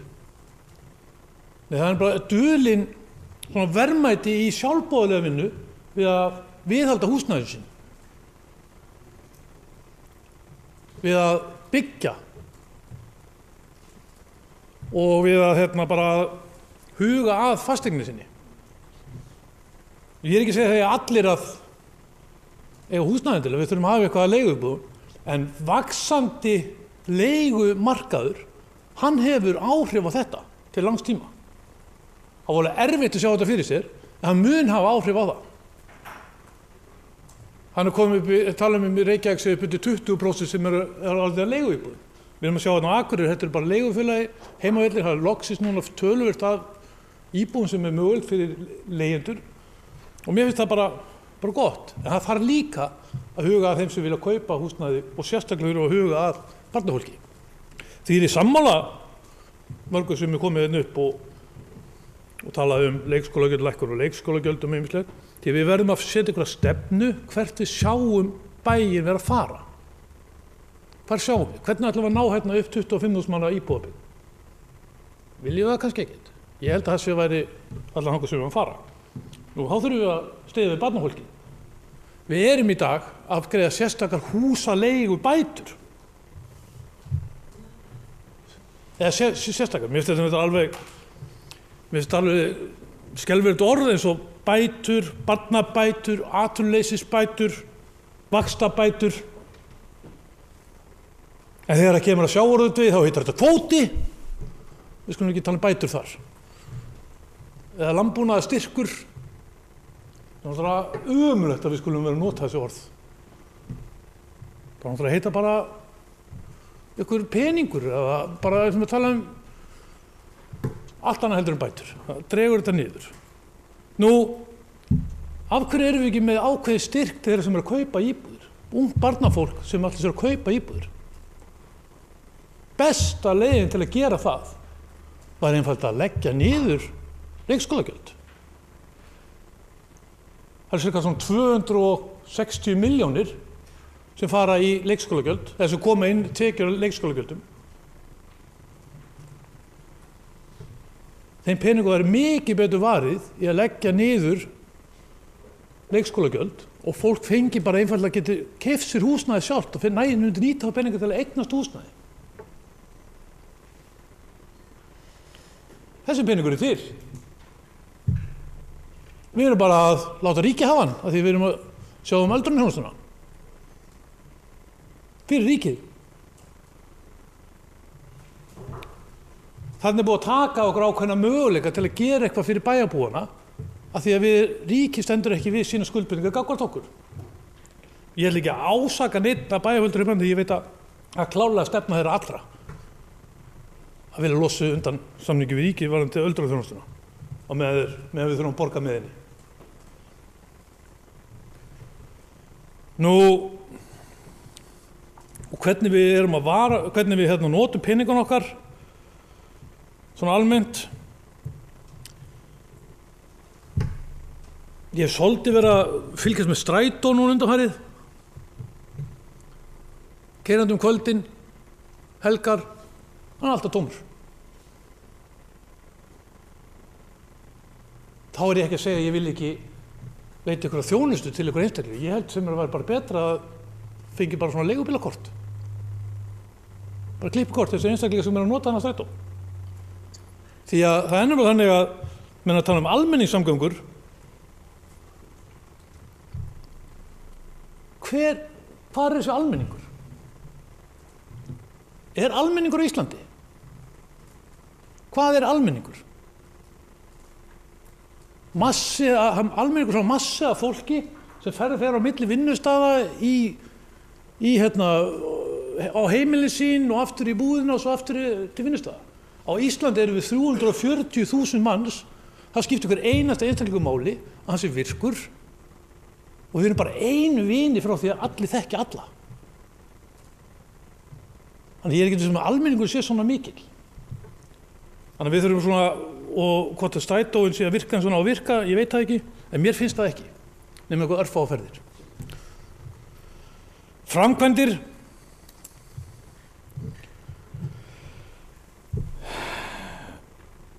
Við þurfum sannlega að fara yfir þann lista og mér heyrist það nú öllum menn viljum svona skoða þetta og ég sammála þeim sem hingað hafa komið upp, Sóley og fleirum bæjarfulltrúa, að draga úr þeim framkvæmdum sem við þurfum sannlega ekki að standa í.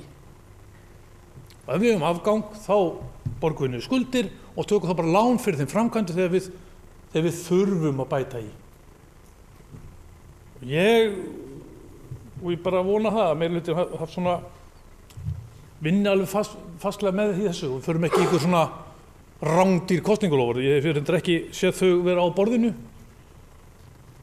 Tekur maður ekkert svona kosningalofur þó við séum að setja hita á kirkjutröppurnar 4. hvert ár. En þá þurfum við að fara í gegnum þær framkvæmdir sem á og helst öllsumul hvað þurfu er nauðsynlegt að við að gera. Og það eru náttúrulega viðhald sérstaklega.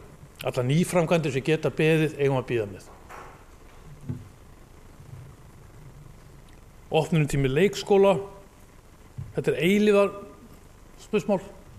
Hvað með þá sem byrja klukkan 7 í vinnunni, hvað með vaktavinnufólk, hvað með, við getum endalaust talað um það.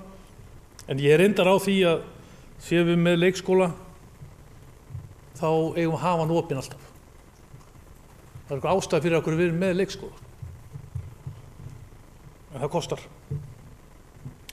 Nú, eitt sem við höfum ekki farið í gegnum, við höfum verið að tala um það þarf að brúa bilið á milli fæðingarorlofs, leikskólapláss og við erum að brúa bilið þarna með dagmæðrum og ofta nú bara eftirspurnin meiri heldur en framboðið þar. En heimgreiðsluform höfum við aldrei náð að ræða og fara í gegn. Hvort að megi bara greiða einfaldlega, við getum svona staðinn fyrir að fara í í fæðingarorlof beint, þá getum við greitt foreldri val. Viltu vera lengur áfram áður fyrir út, eða getum við einhvern veginn létt undir? Það er hellingsst tekjumissir að fara út, að vera heima. En getum við létt undir á þennan hátt að vera með einhvers konar heimgreiðslu í staðinn fyrir að setja upp leikskólapláss sem kostar kannski 1,5 milljón, 2 milljónir, ég veit ekki á ári, eftir hvað barnið er gamalt. Ég myndi alveg vilja ræða þetta og skoða þetta, en það er stefna að gera það.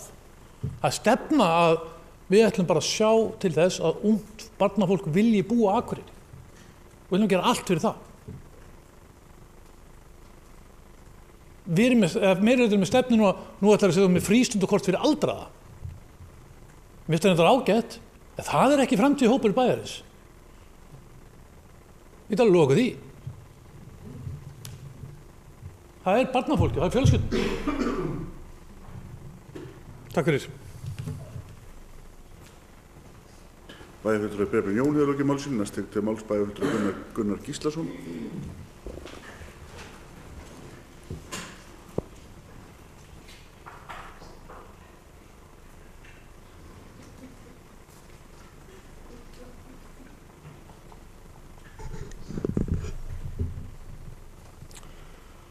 Forseti, ágætu bæjarfulltrúar.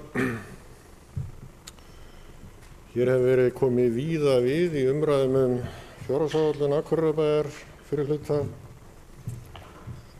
Og ég ætla svo sem ekkert að endurtaka það sem hér hefur verið sagt bregðast við sumu og koma með nokkrar ábendingar. Það sem að mér finnst kannski rétt að benda á hérna, núna, enn og aftur, búin að gera það nokkru sinnum, það er að það skortir ennþá þessa langtíma sýn í fjármálum bæjarins og minni á það sem að bæjarfulltrúi Guðmundur Baldvin kom inn á hérna rétt áðan. Það er þessi 10 ára áætlun sem var unnin árið 2013 og hefur raun og veru ekkert verið gert við síðan. Og ég hef búin að benda á nokkru sinnum að þarna var unni vinna sem við hefðum átt að nýta í grunn að því að leggja fram 10 ára áætlun. Og ég held að það sé bara algjörlega bráðnauðsynlegt að taka þá umræðu sem að fylgir slíkri áætlun. Þar komum við að pólitískum þáttum eins og þessu. Hvers konar skattlagningu ætlum við að hafa hérna? Ætlum við að hafa útsvarsprósentuna óbreytta í hámarki? Já, sennilega verðum við að gera það ef við ætlum að halda rekstrinum eins og hann hefur verið undanfarin ár og mjög lengi, því að ef við erum ekki með hann í hámarki þá fáum við ekki ákveðin framlög jöfnunarsjóðs sem er okkur nauðsynleg.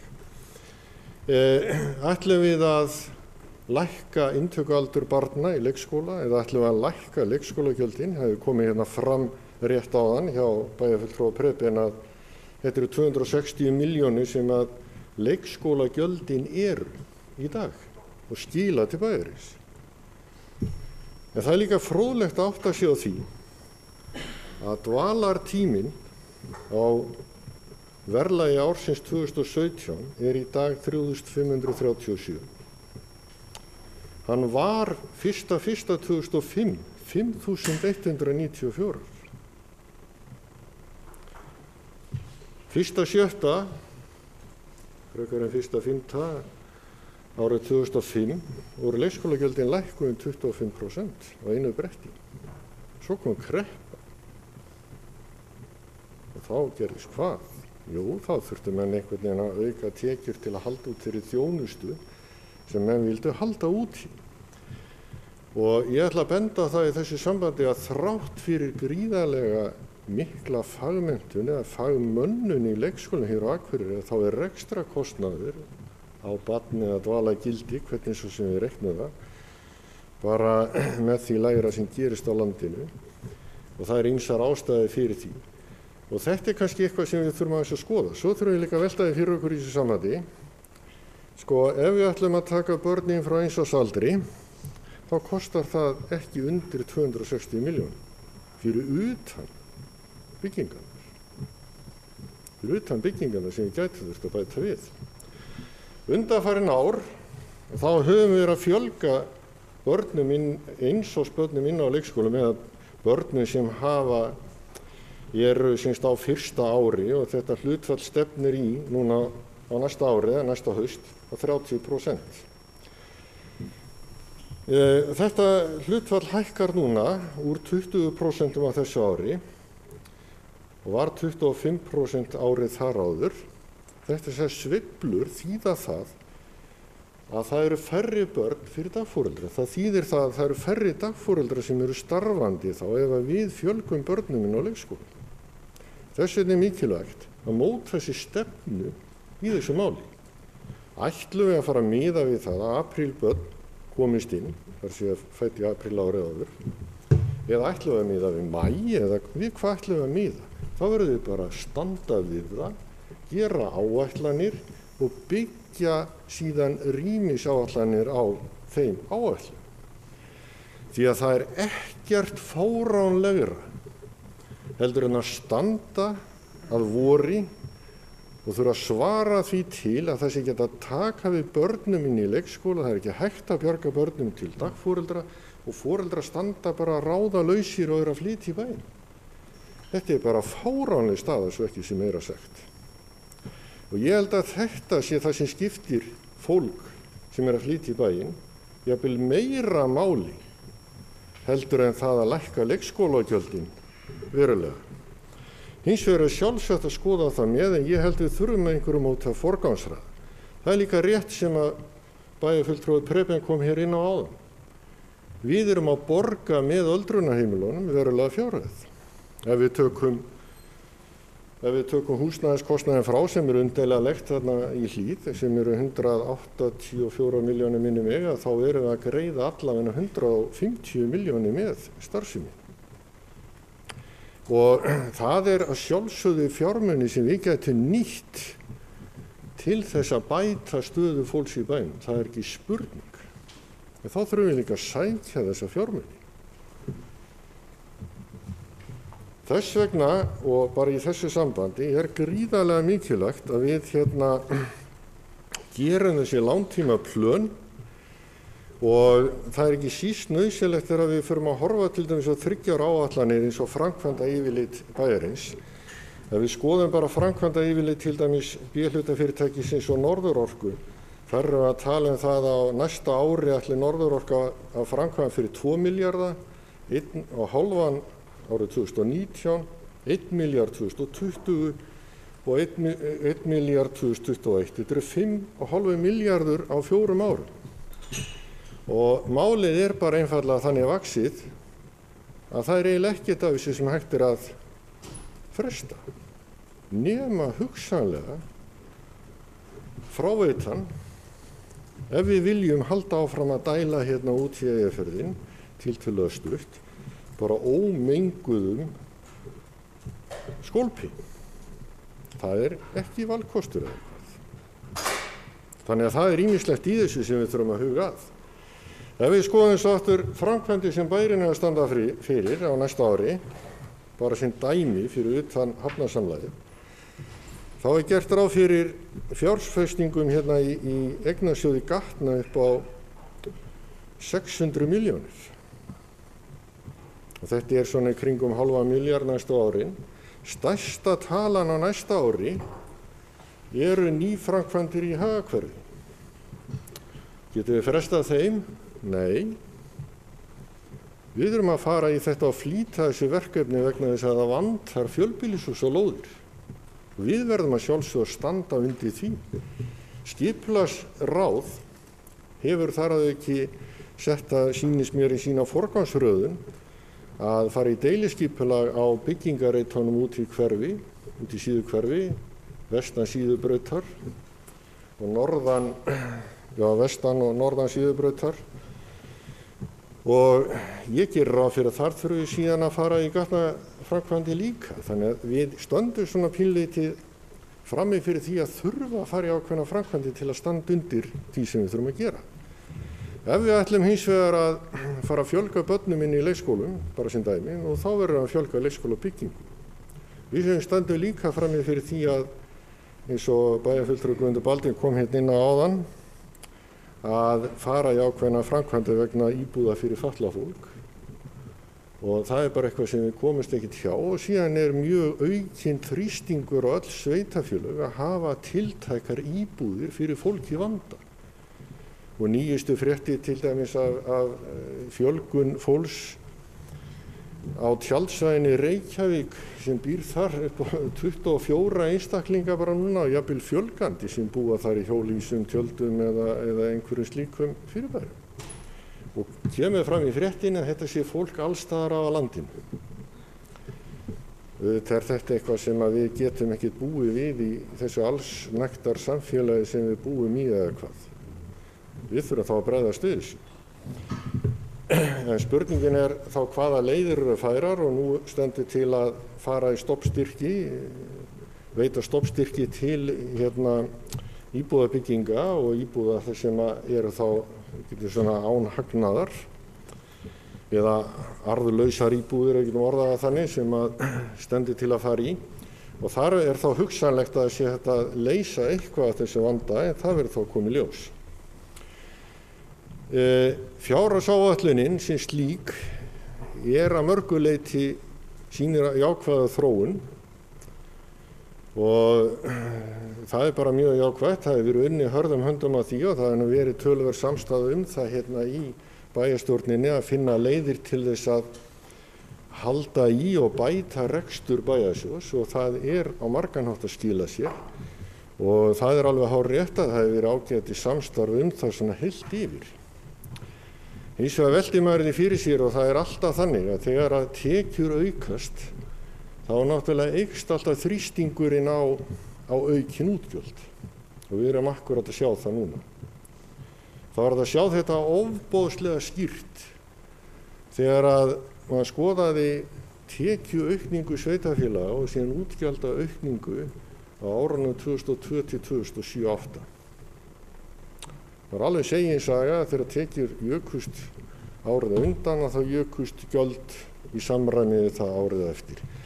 Og þetta eitthvað sem við þurfum bara að gæta okkar aðeins á og mér finnst oft á tíðum vanta dálítið upp á það að við séum kannski að rökstyðja nægilega vel af hverju við þurfum að fara í fjölgun stöðugilda hér eða þar. Og ég fer ekkert ofan að því að við getum unnið á annan hátt í mörgum tilvikum og breytt vinnubrögðum, aukið stuðning, það kostar líka fjármuni til þess að mæta ákveðnu álagi. Ég ætla bara að nefna hérna sem dæmi þessa umræðu sem á sér stað núna meðal í kringum leikskólana, þeir séu of þétt setnir, það séu of mörg börn per starfsmann miðað við það sem gengur og gerist á Norðurlöndunum og þarfandi götum. Þannig að það getur vel verið að við stöndum frammi fyrir því bara núna næstu árum að þurfa að fækka börnum á leikskólum, hverjum leikskóla. Það þýðir að við þurfum þá að byggja fleiri leikskóla, við þurfum semst að auka í steypuna, við þurfum að hækka innri leiguna.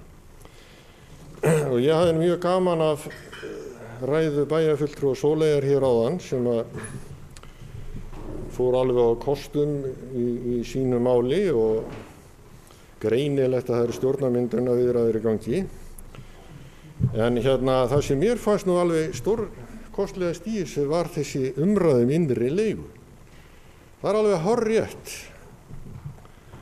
að aukin steypa hún kallar á aukna innri leigu. Lyftan í Hlíðarfjalli kallar líka á innri leigu en hún eykur allavega tekjur í samfélaginu. Ég benti á þetta ítrekka hérna í fyrra og gerði það aftur og bókaði í umhverfis- og mannvirkjaráði þegar að kostnaður við listasafnið var hækkaður 140 milljónum með einu pennastriki án þess að það þyrfti neina frekari umræðu. Og það má líka velta því fyrir sér þegar það verið að forgangsraða framkvæmdum hvað nauðsynlegt og hvað ekki nauðsynlegt á hverjum tíma. Hvað má bíða og hvað getur ekki beðið. Þannig að þetta, ég bara fagna því ef að skilningurinn sem orðin þessi að þetta sé nauðsynlegt. Og það bara frábært. Hins vegar er líka vert að horfa til þess að hér var samþykkt fjárhagsáætlun í fyrra sem er í gildi ennþá og hún var þannig að til dæmis skólalóðin í Naustaskóla átti ekki að kosta nema 60 milljónir. Það kom hönnun upp á 120 milljónir inn í umhverfis- og mannvirkjaráð. Það var ákveðið að framkvæma fyrir 70 milljónir á þessu ári og það er bara hluti á lóðin. Og ég svona velti því fyrir mér og það var ágætt að fá svar við því að bæjarfulltrúi Guðmundur svaraði ekki bæjarfulltrúi Evu Hrund hérna rétt áðan. Hvert ætla menn í þessu? Ekki alltaf ég setja út á þessu hönnun, hún var alveg frábær. En ég velti því fyrir mér af því að menn ætluðu að hafa 60 milljónir í þessu, akkur var þá lóðin ekki hönnuð fyrir 60 milljónir. Og það má líka velta því fyrir sér og ég ætla að ítreka spurningunar bæjarfulltrúi Evu til þín bæjarfulltrúi Guðmundur stöðuna á listasafninu, ef þú hefur upplýsingar það. Því að það var nú fullyrt hér ræðustól einhvern að þessi framkvæmd ætti ekki að kosta nema 400 milljónir. Hún er núna einhverstaðar í 570 samkvæmt áætluninni sem ég hef séð. Og spurningin er kemur það til með að standast eða erum við að sjá eitthvað meira eða hver stefnir í þessu máli svona bara heilt yfir og þessar 200 milljónir sem áætlaðar í þær framkvæmdir hérna í áætlun ársins munu þær duga. Svo er annað sem ég ætla svona rétt að enda af því að bæjarfulltrúi Eva kom hér inn á þetta með hvernig við vinnum þessar áætlanir. Það er alveg klárt mál að það má bæta þau vinnubrögð og við erum öll held í sammála það. Ég held að grunnurinn af því sé að móta sér þessa 10 ára áætlun á Þórshafnargötum. En það sem er líka athugunarvert efni fyrir okkur, það er ef við förum að skoða upphaflega ramma sem við sendur út og hvar við endum svo. Og ég fer þá að velta því fyrir mér, erum við að vinna upphaflega ramman, þær fjárhæðir sem hverju málaflokki er ætlað að ramma sig inn í, eru þær nógu vel unnar eða getum við unnið þetta betur þannig að við stöndum þá betra vígi þegar í áætlunum er komið.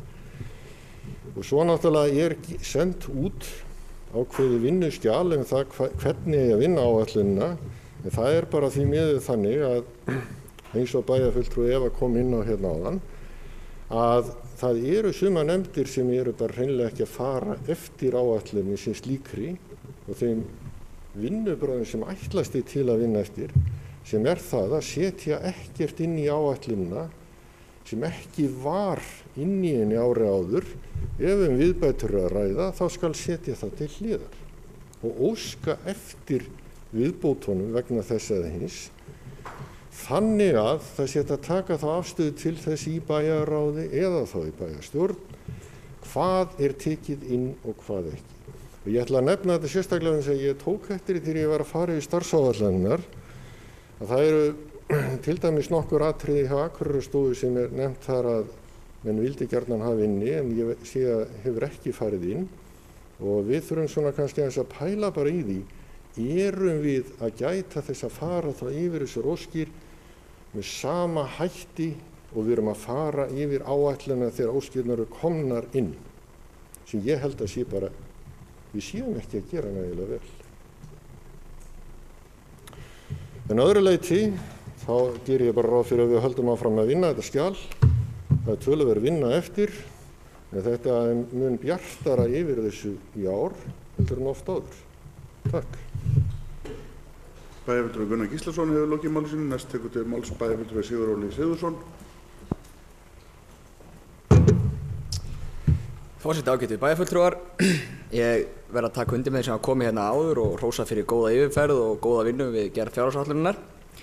En ég hef fengið að sitja í skólanefnd nú fræðsluráði undanfarin 3 ár og hef ég lengi sagt að þessi hluti bæjarins okkar sem kostar okkur 7 milljarða eða ríflega 45% af skattekjum bæjarins fái allt og lítið hljómgrunn og allt og lítið hann rætt.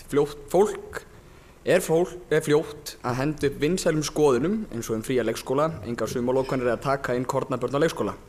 Þegar málefni skólakerfis eru rædd allt og sjaldan skoðað ofan í kjölinn. Þau 3 atriði sem hafa komið fram frá minnihlutanum kosta mikla fjármuni.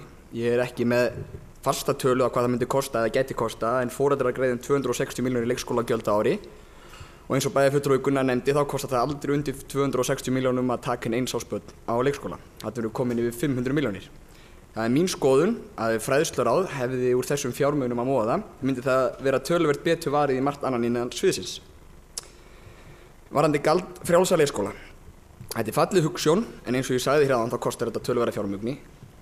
Ísland kemur til að mynda illa út í samanburði við önnur OECD-ríki í fjölda fermetra sem hvert barn á leikskólum hefur fyrir sig.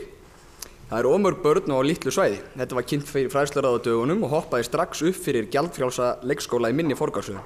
Það er að segja bæta úr því. Við erum með gríðarlega hátt menntunarstig leikskólakennara og erum stolt af því. Mér minnir að fagmenntun sé komin yfir 94% í leikskólanum sem frábært. En það kostar auðvitað peninga. Og þá vert að nefna að sérfræðingur UNICEF varðandi innleiðingu barnasáttmálans taldi óráðlegt að hafa gjaldfrjálsa leikskóla, en þá væri hætta á því að minni metnar eru lagðir í starfið. Hvað inngöngu barna í leikskóla og á hvaða aldri þau eru tekin inn varðar, þá það breytild eftir stærð árganga. Leikskólinn fyrsta skólastigið okkar og líkt og í grunnskóla tekið inn einu svona ári á haustin. Það hangir saman við að elsti árgangur úr leikskólanum fer í grunnskólana eftir sumarfrí eða við skólabyrjun. Þá losnar pláss á leikskólanum. Við getum því ekki sagt að við ætlum alltaf að taka inn einsásbörn því að börn verða einsás á mismunandi tímum ársins. Það vonandi útlit fyrir bótamáli hvað varðar aldurinn sem við tökum inn börn, en mannfjöldaspá gerir ráð fyrir að árganga fari minnkandi.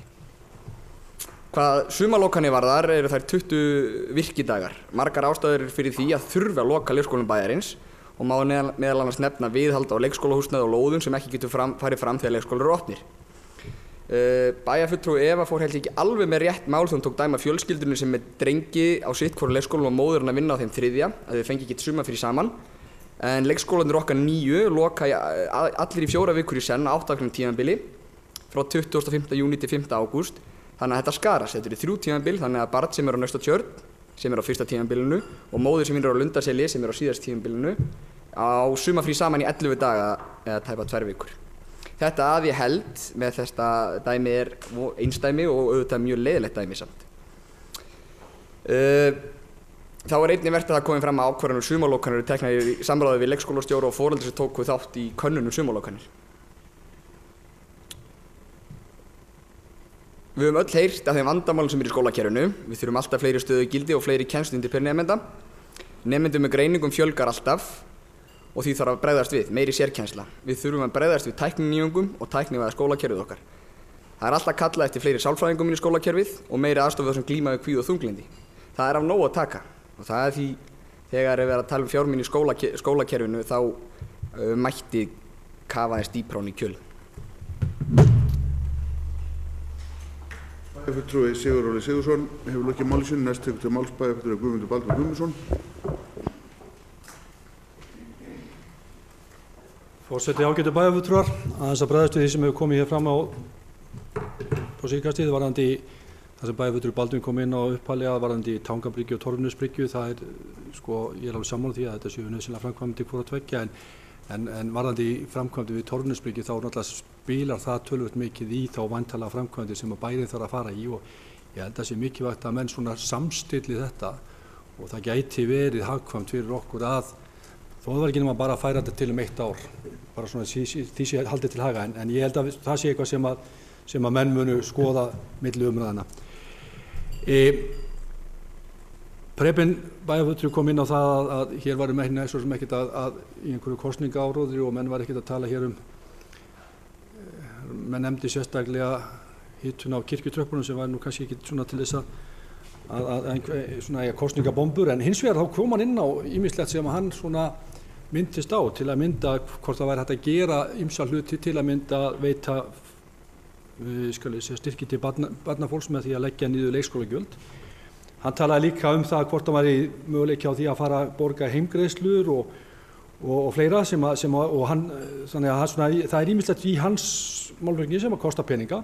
Hann aftur á móti benti líka og hann er kannski líka lausnamiður, hann velti fyrir sér þjónustu strætisvagna og þetta er eitthvað sem að sveitarfélagið alltaf að skoða á hverjum tíma. Við höfum litið svolítið á okkur sem fyrirmynd af samfélag varðandi að reyna að draga hér úr úr útblæstri bifreiða og annars líka faratækja og höfum þar að leiðandi lagt alveg mikla áherslu að reyna að auka strætó eða almenningssamgöngur. Það vissulega rétt að ég hef líka tekið eftir það kemur fyrir og oft sem að sér ekki marga sitt í strætónum jafnvel engan, en það eitthvað sem að við þurfum bara að velta fyrir okkur og kannski bara að það eitthvað sem að verður væntanlega í framtíð hreinlega bara greind betur hversu mikil nýting á þessu. Það kannski vantar aðeins að sérstaklega þegar við talað helgar og kvöldakstur og það hefur verið umræðum það að auka þennan akstur og þá það spurning fyrir hversu margi og hversu margi koma til með að nýta sér slíka þjónustu.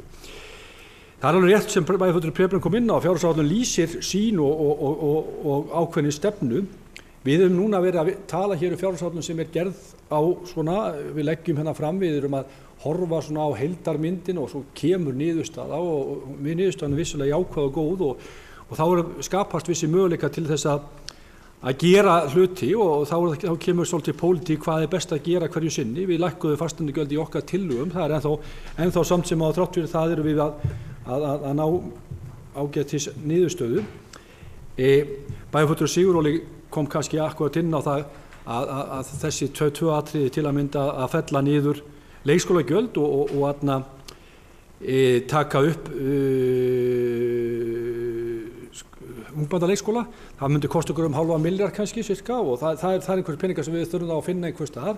Það hefur verið rætt það að við getum náð þessum peningum af ríkinu sem að ríkið á að borga okkur vegna öldrunarþjónustu. Við erum að reyna að leggja upp í vegferð með það að reyna að ná peningum tilbaka frá þeim en hins vegar þetta eins og bæjarfulltrúi Gunnar kom inn á, þetta 380 milljónir sem við erum að leggja með öldrunarheimili á næsta ári. Það myndi kannski segja ykkur að leggjast í einhverja 200 milljónir sem að ríkið ætti að borga okkur af þeirri þjónustu. Svona ef við tökum út úr þessa reiknuðu liði. Þannig að ég held að það ekki það þó við myndum ná þeirri fjárhæð. Þá vorum við ekki að standa undir því sem að ég talað bæði í leikskólagjöldum og ungbarnaleikskólum. Þannig að þarna eru svona ýmsir þættir sem þarf að athuga en auðvitað er þetta náttúrulega hluti af pólitík og hvað menn vilja að gera. En það má líka benda á það og verður að hafa í huga að það ekkert voðalega langt síðan að við erum núna kannski að sjá aðeins bjartari tíma og það hagvöxtur í þjóðfélaginu. Ég nefndi þetta og einhver myndist á það að það væri kannski ekki, þannig að það hagvöxturinn sem skiptir öllu máli í þessu og stöðuleiki í samfélaginu, hann skiptir rosalegu máli fyrir rekstur sveitarfélags og þó ég hafi sagt hér upp að við séum að gera góða hluti, þá held ég, og ég tel okkur hafa verið að gera góða hluti, þá náttúrulega ytri aðstæður sem skipta ennþá meiri máli og það mjög mikilvægt í rauninni að við förum ekki að sjá hér verðbólgu fara á stað og við förum ekki að sjá maður má ekki tala kjarasamninga en ég held að við séum í rauninni þannig að það gæti ýmislegt gert til að rugga þessu bát með þessu staðan í dag. Þannig að það ýmislegt sem getur gerst á næstu árum og vonandi tekst mönnum að halda áfram að stýra þjóðfélaginu þannig að við sjáum hér áframhaldandi stöðuleika og það það sem að skiptir okkur máli.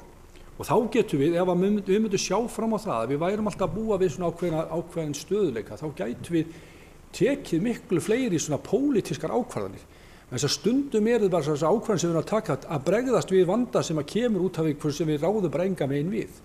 Það það sem við þyrftum í rauninni að komast í það ástand af því að við vorum mótt að bera okkur saman við til að mynda Norðurlandaþjóðir hvernig þau sjá þetta fyrir sér. Þar eru bara menn að sjá bara miklu lengra fram í tíma en þess að þeir eru bara að búa við aðrar aðstæður en við. Þannig að það svona eitthvað sem við þurfum að komast til sjá fyrir endan á.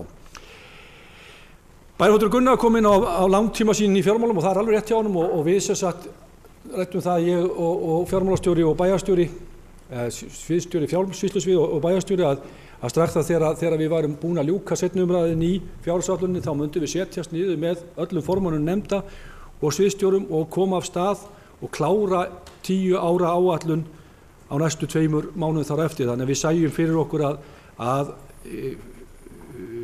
10 ára áætlun lægi bara fyrir og yrði unnin í janúar og febrúar. Það tími sem ágætur til að vinna þetta og við erum þá búin að leggja fram 3 ára áætlun fyrir árið 2018 og við göngum í það að vinna þessa 10 ára áætlun sem yrði byggð á þeim gögnum sem áður gerðar.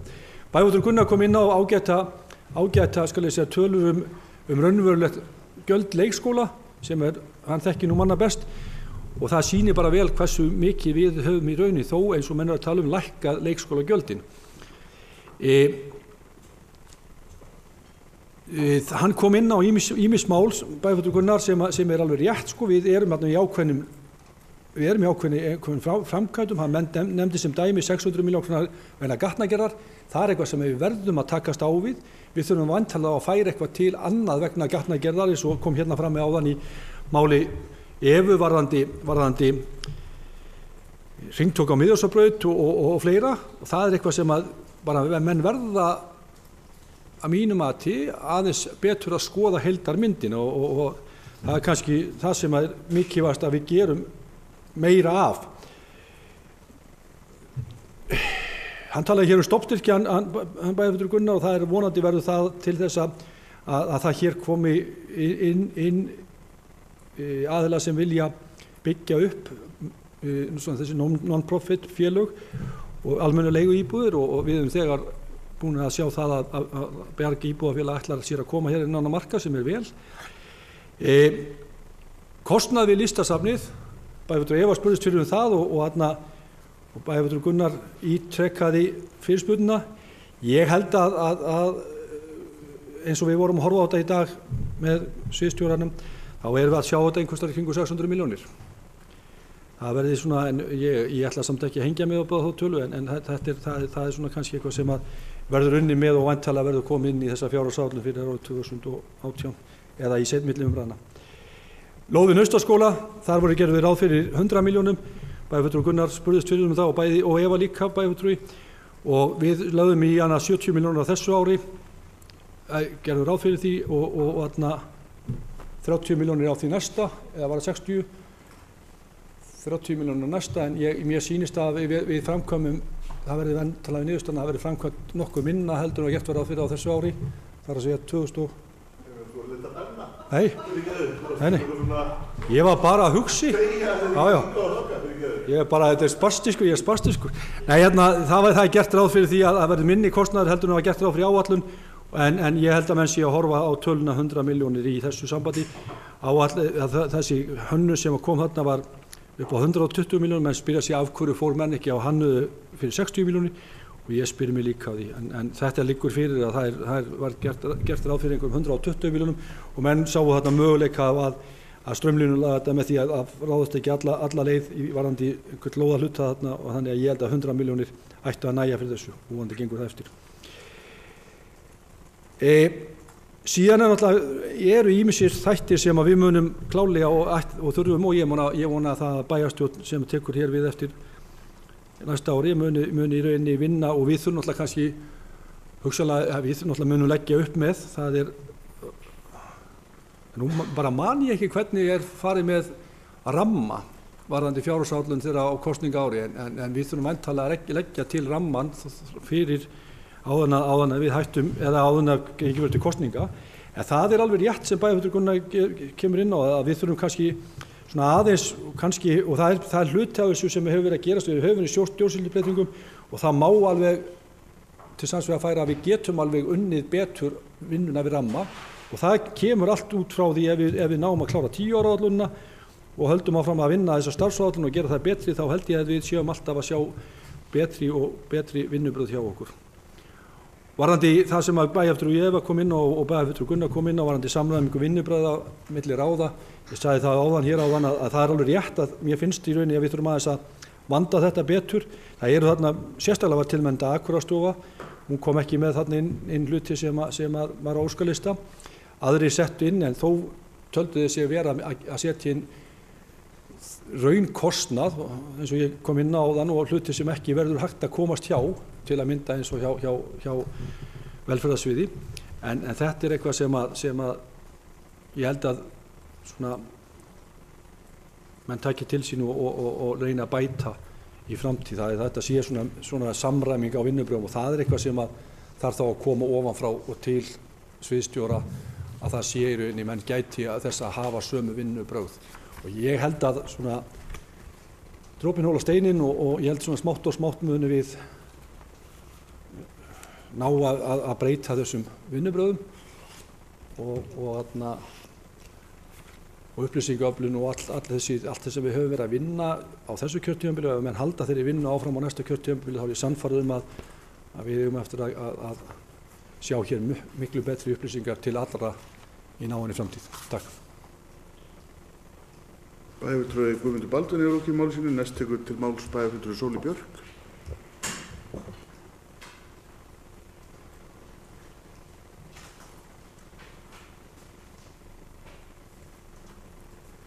Forseti, ágætu bæjarfulltrúar.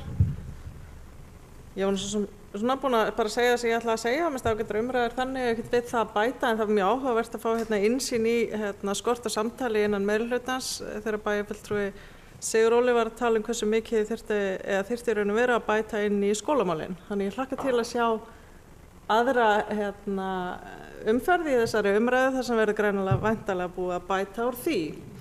En af því að bæjarfulltrúin nefndi og vitnaði í verkefnastjóra UNICEF varandi sem sér innleiðingu eða aðstofar okkur við innleiðingu á barnasáttmálanum og sem barnvænt samfélag, þá er þessi bæjarfulltrúi þriðji bæjarfulltrúin sem ég hitti sem vitnar í þessi orð, svo ég gerði mig lítið fyrir og hringdi í viðkomandi verkefnastjóra sem að tjáði það að hún hefur vissilega sett þetta fram að það væri ekki endilega jákvætt að bjóða fara í gjaldfrjálsa leikskóla ef að því fylgdi að síðan yrði skorið niður fé til leikskóla. Og ég ætla aðeins að umorða þetta og að því að hálft úti þá ætla ég að segja við ykkur bæjarfulltrúar að ef þið sjáum mann liggjandi á svellinni fyrir utan þá er þið ekki að hjálpa honum upp ef þið ætla að hrinda honum niður aftur. Skiljið? Nei. Það að gjaldfrjáls leikskóli þýðir ekki niðurskurði leikskóla og það er alveg skýrt. Þetta eru tvær ólíkar ákvarðanir og það að maður ætla að tala fyrir gjaldfrjáls leikskóla þýðir ekki að maður sé að tala fyrir niðurskurði leikskóla. Þannig að því að það er vitnað í þetta samtal núna í fyrsta skipti í pontu reyndar en þriðja skipti í mín eyru að það var svo mikilvægt að útskýra þetta sem að ég komst að eftir samtal við þennan verkefnastjóra. Hún var bara að benda á að það væri ekkert sniðugt að lækka gjaldinn í leikskóla ef það þýddi samdrátt í leikskólanum. Af því að það er mikið rétt sem að bæjarfulltrúi Sigur Óli bendir á að það er margt sem að þyrfti að bæta inn í leikskólanum í skólakerfinu almennt og hlutir sem kosta peninga en líka hlutir sem snúa bara stjórnun og hugmyndafræði. Þannig að eins og ég segi það verður áhugavert að sjá tillögur sem að koma fram fyrir umræðu 2 í fjárhagsáætlunum næsta ári. Takk fyrir. Bæjarfulltrúi Sóli Björk er lokið máli sínu. Næst tekur til máls bæjarfulltrúi Preben Jón.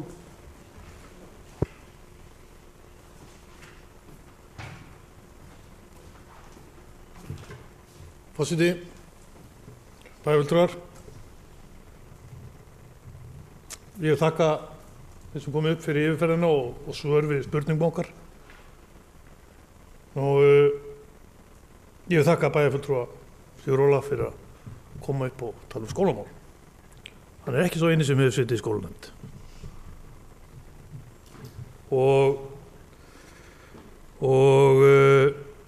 Bara svona til upplýsingar að ég gerir mig algjörlega grein fyrir hvað ungbarnaleikskóli kostar. Það hefur komið tölur upp á 200 til 300 milljónir. Ég get bara sagt að hann kostar ekki undir 600 milljónir.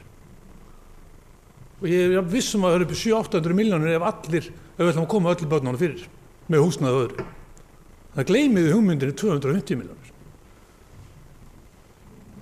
Ég hef aldrei verið sagt talsmaður ungbarnaleikskóla. Það er einfaldlega bara því að þessi krakka grey, ég ætla ekki að segja hvernig fjölskyldur eiga að vera eða hvað á að gera. En mér finnst við þurfum að koma betur á móts við barnafjölskyldur, þannig að þetta sé ekki eina leiðin að það er að setja ungbarnaleikskóla og svo allir farnir út í harkið aftur. Getum við einhvern fundið ykkur á leiðir. Ég talaði að ein af leiðum væri að leggja niður leikskólagjöld sem hugsanlega íbúð að kaupa styrki eða þeir sem eru að kaupa sér íbúðir annað. Í dag erum við með tekjurna 260 milljónir með að við núverandi rekstur leikskóla. En ég ætla bara að biðja að vona það að sé ykkur hugmyndafræðilega auki í skólanefnd. Ef við myndum gera þetta, við þurfum að fara að hugsa hvernig ætlum að breyta því. Ætlum við vera með sama þjónustig? Þurfum við að vera með skipulagt skólahald í 8 klukkutíma?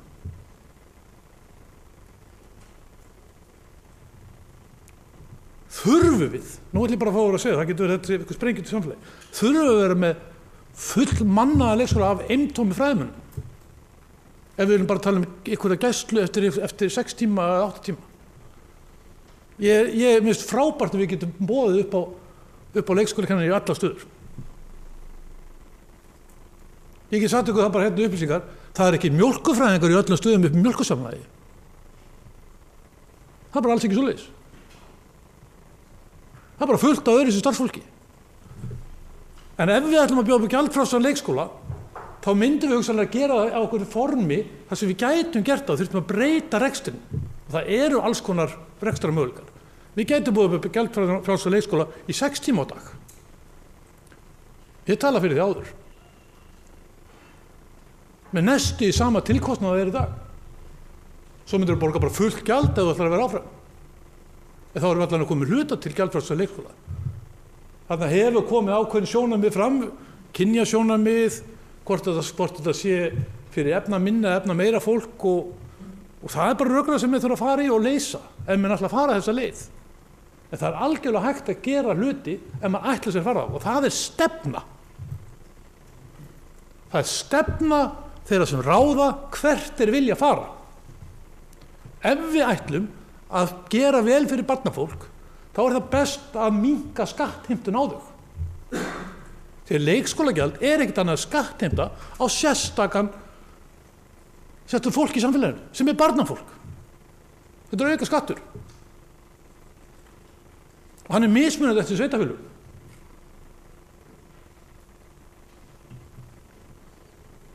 Og það bagalegt að foreldrar sem að vinna á leikskóla og börn sem á öðru leikskóla, þau geta ekki sumir fyrir saman. Ég heldur getið alveg að það bara að ræða það. Ég heldur mig geta leyst svona einstök dæmi. Það eru stjórnendur í skólanum sem hafa ákveðið vald. Og þeir hafa valdið að ráða yfir skólanum. Og það þarf að skipuleggja með ákveðnum hætti. Og það er svolítið vont sem stjórnandi, það þegar maður þarf að fara að vera með mikið af starfsfólki. Þá myndast vesen. Þá þarf maður að fara að skipuleggja hlutina. Það draumist hvað stjórnanda hafði ekki verið með starfsfólk. En það er enginn að tala um að við þurfum að skera niður í skólanum. En við ráðum í hvert stefnu. Við ráðum hvaða samfélagshópa við ætlum að styðja við. Það er fullt af hlut sem hægt að gera í skólanum þannig að þau þurfum að kalla á pening.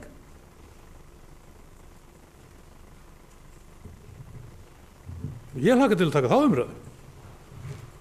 Takk fyrir. Bæjarfulltrúi Preben Jón hefur lokið máli sínu.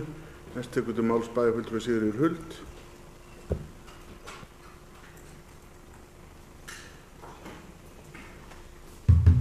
Forseti, ágætu bæjarfulltrúar. Nú byrja á því að þakka mjög góðar umræður og mjög svona heimspekilegar umræður hér oft á tíðum sem bara gaman og fær maður svona oft til þess að hugsa hlutina alls konar og út frá víðara samhengi. En ég ætlaði nú aðeins að koma hér upp á því að bæjarfulltrúi Sóley, hún kom inn á mál sem hún vildi fá svör frá meðal annars mér En fyrst að byrja að tala, mér fannst með umræðum og tengingum við tómstundaávísunna, og mér fannst hún ekki viðeigandi að tengja það að hækkun á frístundastyrk tengja það við skíðalyftu og gera svona þetta markmið meirhlutans að því að hækka frístundastyrkin svona eins og það sé tortryggilegt. Því að mínu mati hækkun á tómstundastyrk mjög góð leið til þess að koma til móts við barnafjölskyldur og einn besta leið til að leggja til fjármagn til íþróttamála í bæjarfélaginu. Og svo ákvörðun að hækka frístundastyrkin hefur ekkert með skíðalyft að gera, heldur var þetta bara markmið meirhlutans frá upphafi. Nú bæjarfulltrúi Sóli spurði hvort að bæjarfulltrúar Samfylkingarinnar væru sammála þessu forgangi fjármuna sem bæjarfulltrúi Sóli les út að séu ónauðsynlega framkvæmdir fram yfir opinbera þjónustu ásamt því að hér tillaga að lækka skatta. Það má alltaf velta því fyrir sér með framkvæmdir sem bæjarfélagið þarf að leggja í og forgangsröðunin hún kemur sannlega fram hér í þessum tillögum og eins og hefur líka komið fram í máli formanns bæjarráðs þá eigum við eftir að fara betur yfir framkvæmdaáætlunina. En þær tillögur sem að bæjarfulltrúi Sóli kom með fara þá í hugmyndabankann ef að ákveður að draga úr framkvæmdum nú á milli umræða og vísa líka í það umræður sem að komu hér fram meðal annars og bæjarfulltrúa Baldvin um hafnirnar. Nú með lækkun og fasteignagjöldum þá formaður bæjarráðs búinn að svara því og tek undir þau rök enda meðal annars verið að koma til móts við hækkun á gjöldum vegna húsnæðis vegna hærra fasteignamats. Ég alveg sammála og alveg til í að auka framlag til eyðingu á óæskilegum plöntum. Það gefur auga leið að það auðveldara að ráða við þessa plöntur áður en að það verða meira komnar hér allan bæ og ég held að sumum finnst þetta hjákátlegt en þetta mál sem auðvelt að grípa inn í núna áður en að við förum að sjá bara hreinlega það að sérstaklega börn og sumardögum séu að frá mjög slæm brunasár og eins líka bara hvetja þá líka bæjarbúa sem að hafa þessa plöntur í görðunum sínum að eyða þeim. Nú, ég tek undir það sem hefur komið hér fram í umræðum að haldi vera áfram að vanda alla vinnu við fjárhagsáætlunina og horfa lengra fram í tímann í áætlunargerð. Sú vinna, hún byggir á nefndunum og ég velti því stundum fyrir mér hvort hinn almenni nefndarfulltrúi þurfi ekki meiri fræðslu það sem áætlunargerðin þannig að nefndarfólk sé betur upplýst og meðvitað það hvaða breytingar í áætlunum þýða og hvernig hægt að horfa betur fram í tímann. Eins tekið undir orð bæjarfulltrúa Evu í sambandi við upplýsingaflæði og lestur úr gögnum til þeirra bæjarfulltrúa sem ekki í bæjarráði. En ég vil líka nefna að bæjarfulltrúa Evu til hrós að hún mjög dugleg óska eftir upplýsingum og sem að við hinn oft á tíðum líka græðum heilmikið á og það má líka alveg hrósa formanni bæjarráðs fyrir það að hann af því ég best veit, hann bregst yfirleitt vel við þeim beiðnum. Og svo svona lokum að það alveg rétt sem að kom fram í orðum bæjarfulltrúa Sóli að umræðan fjárhagsáætlanagerð hún miklu skemmtilegri nú en fyrir 3 árum sem að var nú stundum sumt erfitt að skilja og maður þurfti að setja sig mikið inn í málin en við höfum örugglega til ykkur heilmikið og lært heilmikið. Takk fyrir. Bæjarfulltrúi Sigríður Huldu að loki máli sínu. Næst tekur til máls bæjarfulltrúi Silja Dögg.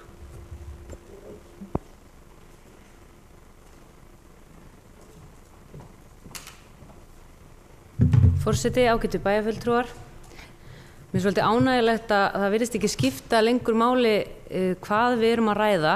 Við endum einhvern veginn alltaf á að ræða málefni fjölskyldna, skólamál og leikskólamál. Og ég held að sé svona ákveðin bara vakning hér meðal okkar allara og ég bara fagna því. Ég held bara síðast þegar að ræða flugvöllin þá höfum við farið að ræða skólamál. Þetta mjög ánægjulegt. En mér langar aðeins að koma inn á ýmislegt sem hefur rætt hérna og ég ætla að byrja á því að tala varðandi hækkun leikskólagjalda. Ég alls ekki spennt fyrir því. Ég bara langar að taka það fram og vil helst halda þeim óbreyttum. Ég myndi jafnvel frekar vilja skoða þá leið að lækka eins og ég hef talað og þá sérstaklega, ég talaði það fyrir kosningar síðast að setja sérst tak á hlut foreldra.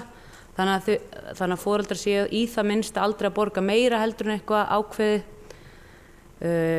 Við höfum aðeins skoðað það og ég bara myndi vilja leita leið að skoða það áfram. Ég held að hluti foreldrar getur alveg náð í hátt upp í 100.000 krónur fyrir börn með kannski 3 til 4 börn og bara, já, ég held að það væri allavega ein leiðin. nú hefur við að tala aftur inntöku inn á leikskóla eða vandamáli sem hefur nú skapast og ég held að í þessum málum þá sko óvissan það allra versta fyrir foreldra, dagmömmur, leikskóla og í rauninni fræðslusviði líka og að standa upp á vori og vita ekki hvort maður fái pössun á hausti ekki góð skemmtun og fá svo ekki pössun á hausti vægast sagt góð skemmtun.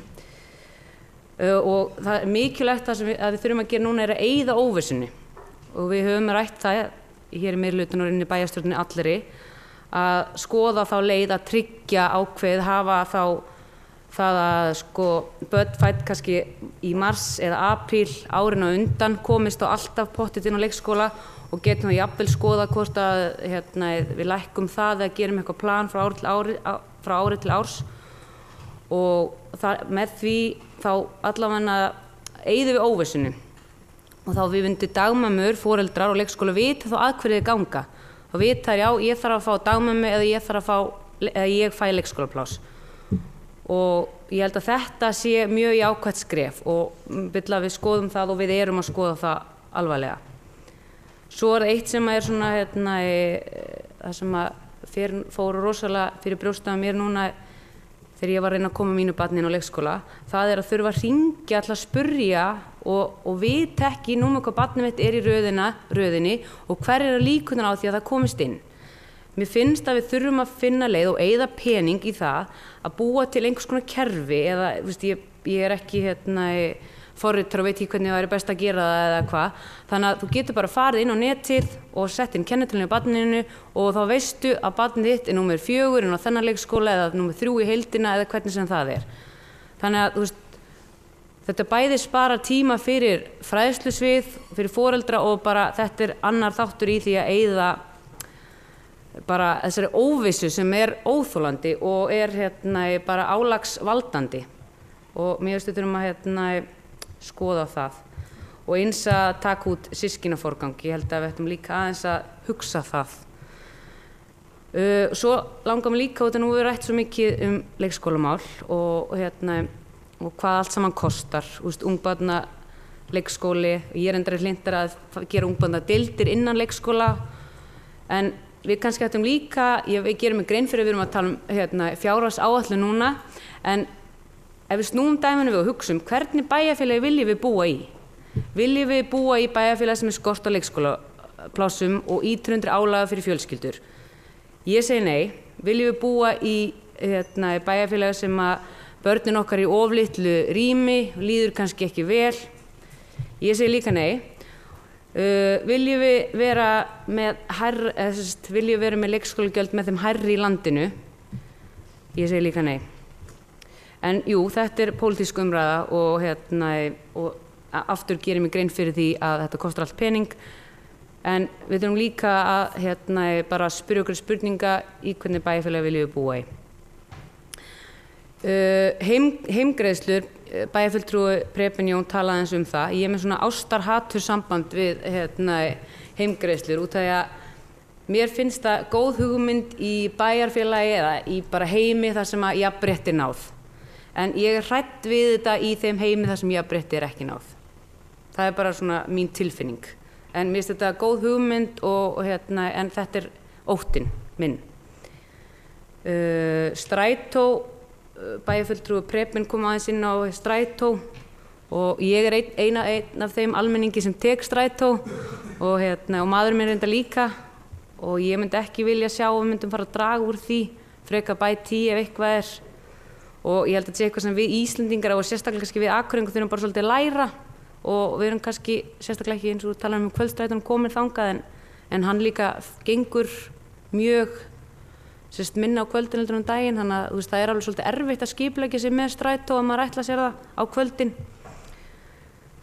og það að hann sé frýr hér á Akureyri minnst það bara gríðaleg forréttindi og við getum verið stolt af því sem bæjarfélag og svo varðandi starfsáætlun frístundaráð bæjarfulltrúi Eva Hrund kom aðeins inn á það vantaði tölur með því og ég ætla bara að þakka fyrir þessu ábendingu og taka ábyrgð á að það hafi vantað sem formaður frístundaráðs og mun bara að bæta fyrir það og bæta það upp í framtíðinni. Svona eins og pólitíkus eiga að gera, taka ábyrgð og gera betur. Takk fyrir. Silja Dögg hefur lokið máli sínu. Næst tekur til máls bæjarfulltrúi Gunnar Gíslason.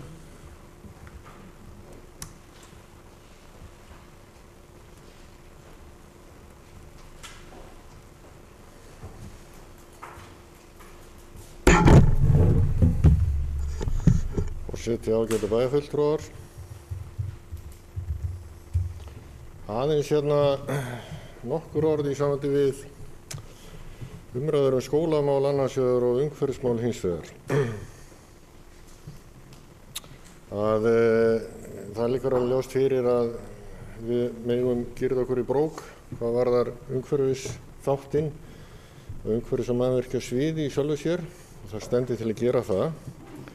Það hefur verið töluvert rætt meðal annars þessar plöntur, útrýmingu þeirra. Það má líka ræða það að klára græna trefilinn og ýmislegt fleira sem að því snýr. Það má ræða hreinsun gatna. Það kom frétt núna daginn að svifryk á Akureyri væri allt og hátt og mikið.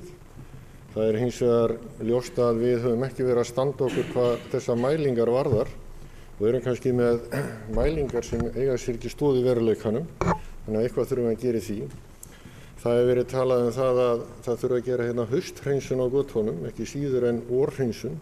Það kostar líka. Þetta ekki inn í áætlun núna. Þetta eitthvað sem við þurfum að horfa til í framtíðinni og við getum gert á margan hátt betur. Svo langar við bara til að nefna það því að það kom fram í fréttin daginn að það væri einungis 2 sveitarfélög, ef ég fer rétt með það, sem eru með stefnu í loftslagsmálum á Íslandi. Og þar var Akureyri ekki nefnd. Hins vegar ný samþykkt hér umhverfis- og samgöngustefna þar sem tekið á loftslagsmálum, bara sem dæmi. Þetta eitthvað sem við þurfum að taka á. Við stöndum okkur á mörgu leyti vel þarna en getum gert betur. Aðeins þessi umræða leikskólamálin og einsásbörnin. Bæjarfulltrúi Prefling vill halda því fram að þetta séu 700 milljónir eitthvað svona. Það stemmir nú ekki alveg vegna þess að við erum að tala það að vera með cirka 70 til 80 börn inn í leikskólanum, eins árs gömul, núna næsta haust, miðað við þá áætlun sem við erum að horfa á. Það þýðir að við erum með svona, miðað við meðal árgang, einhvers staðar í kringum 150-60 börn, þá sem við erum eftir að koma inn. Þau kom ekki inn öll 1. janúar. Það ekki þannig sem þetta gengur fyrir sig. En ef þetta eru 160 börn og kostnaðurinn sem reiknaður á hvert barn að meðaltali minni mig 1800.000, rekstrarkostnaður með leyfi. Þannig að talan 260-300 milljónir miklu nær kostnaðinum fyrir uppi staðið heldur 700 milljónir. Svo held ég að vera miklu nær að vera með ungbarnadeildir inn á leikskólanum sjálfum. Þeir eru langflesti byggðir þannig frá 1995. Það hefur í öllum tilvikum verið gert ráð fyrir ungbarnadeildir inn á leikskólanum eftir því sem ég best veit. Þannig að þarna alveg möguleiki ef út í það farið. En aðeins þá í þessu sambandi líka, við tökum börn á hausti. Það hefur verið þannig að við horfum á skólan sem skóla, við horfum á skólan sem stofnun. Og skipulagið allt miðað við það að við sem að taka börnin inn nokkurn veginn á sama tíma, þau gangi í gegnum ákveðið skipulag dagsins, skólastarf og þar fram eftir götum. Við getum það líka veltið fyrir okkur, þetta endilega eina rétta leiðin? Eða á bara barn að komast inn þegar það er 1 árs? Þá bara býður leikskólaplássi eftir því. Hvað mælir gegn því sjálfu sér? Við þurfum aðeins að fara bara að opna hugan fyrir því. Þá spyr einhver, getum við þá bara tróðið endalaust inn, hvað með 6 ára börnin? Eiga þá ekki bara 6 ára börnin að fara upp í grunnskóla þegar þau verða 6 ára? Eitthvað sem mælir gegn því. Annað en þessi gamla mýta að börn þurfi alltaf að leika við jafnaldra sín. Ef þau eru jafn gömul. Það var ekki þannig hér áður fyrir. Og ef við fylgjumst með leik barna þar sem að hópar ekki til á jafngamlu börnum, þá bara þetta allt öðruvísi. Við erum nefnilega búin að búa til sjálf ákveði kerfi af því að það rekstralega eða einhvern hátt skipulagslega hagkvæmt innan gæsalappa. Og þetta kannski eitthvað sem við ættum bara að fara að skoða. Annað sem ég langaði til að nefna í þessu sambandi, að því að við kannski tölum oft tölur, en við tölum líka oft í frösum, og það skiptir okkur máli að það sé mikið gert í skólunum og mikið lagt í þá. Samkvæmt Hagstofunni þá hefur nemendum í grunnskólum fjölgað 5% frá 1998 til 2015. Á sama tíma hefur stöðugildum stjórnenda í grunnskólum fjölgað 55,7%. Á sama tíma hefur grunnskólakennurum og leiðbeinendum fjölgað 21,4%.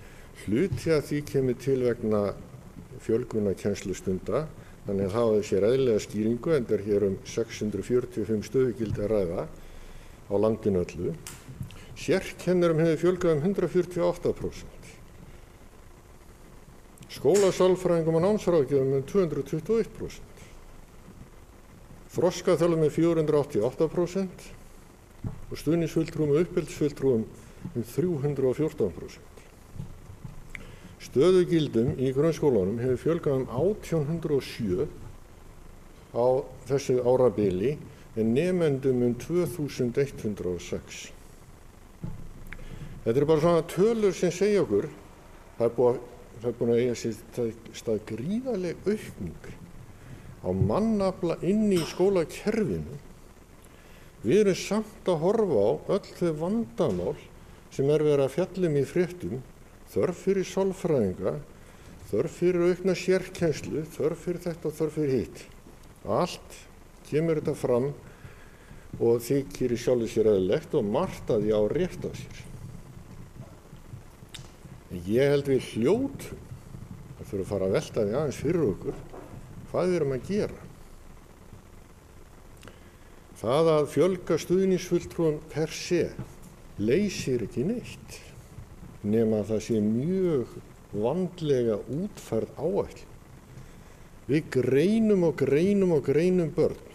Samt allavega til 2 rannsóknir sem sýna það að þessar greiningar eru, allavega gerðu það hér á árum áður, skiluðu sáralitlu til bóta inn í skólastarfið. Og það er eitthvað sem við þurfum bara að fara að velta því fyrir okkur. Eigum það ekki bara að fara að gera meiri í því að vinna með krakkan inn í skólanum heldur en að vera taka greiningar og greiningar ofan. Við getum líka bara velti fyrir okkur hverju breyta greiningarnar. En nú er ég ekki að segja það að það sé ekki verið að vinna gott starf í skólum. Því skólar í dag eru bara allt öðruvísi stofnanir heldur þegar ég var þar á sínu tíma. Og þeir hafa breyst gríðarlega mikið bara síðan síðustu 20 árum hvað mjög margt varðar. En það er alveg klárt mál að niðurstaða alþjóðlegar rannsóknar og skóla án aðgreiningar sem var kynnt hér í sumar eða vor segir bara einfaldlega grunnskólakerfið allavega er vel fjármagnað kerfi, hins vegar þarf að takast á við breytingar og starfsháttum. Það er stóra málið. Þá fjölgum við ekki stuðningsfulltrúum eða uppeldisfulltrúum. Við þurfum að fjölga ráðgjöfum sem styðja kennara og stjórnendur í starfi við að takast á við verkefni framtíðarinnar. Bæjarfulltrúi Siguról nefndi hér líka áðan að við þurfum að tæknivæða skólann. Algjörlega hárrétt. Og ég er alveg sannfærður það að tæknivæðingin, ef rétt er að henni staði, hún mun hjálpa til við þetta. Og ég held við verðum bara að fara að hugsa aðeins. Veltum fyrir okkur hvað við erum að gera. Við erum líka aðeins, getum aðeins veltið fyrir okkur með leikskólana, af því ég er nú farin að nefna hér einhver dæmi, af því við erum að tala þrengsli. Það er að tala þessi þröngd. Er verið að nýta sveigjanleikann í starfinu þannig að það séu ekki allir úti á sama tíma og allir inni á sama tíma? Eða er verið að nýta sveigjanleikann í rýminu þannig að það sé einhver úti og einhver inni og þar með meira rými, eða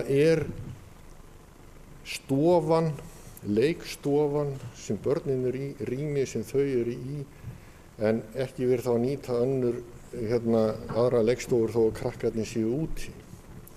Auðvitað er þetta ekki þannig allstaðar. Kannski má hugsa þetta. Eru þetta til aðra leiðir til að nálgast verkefni en að bæta í og bæta í. Þar að segja með því bara ráðin fólk. Ég held að við þurfum að ráðin ráðgjafa, við þurfum að ráðin fólk sem er tilbúið til að setjast niður, skoða, spekulera, ræða við og vinna með starfsfólki í skóla við að leita lausna sem að leiða til árangus.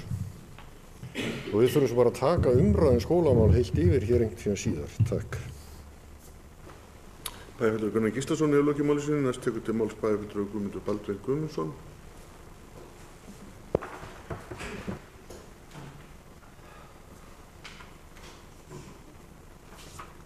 Forseti, ágætu bæjarfulltrúar. Það er búið að ræða mikið skólamál og leikskólamál og kannski að bera í bakkafullunarlækin að fara að tala mikið það sko. Þetta er náttúrulega, við erum náttúrulega aðeins bara fjárhagsáætlun því að við erum að tala sko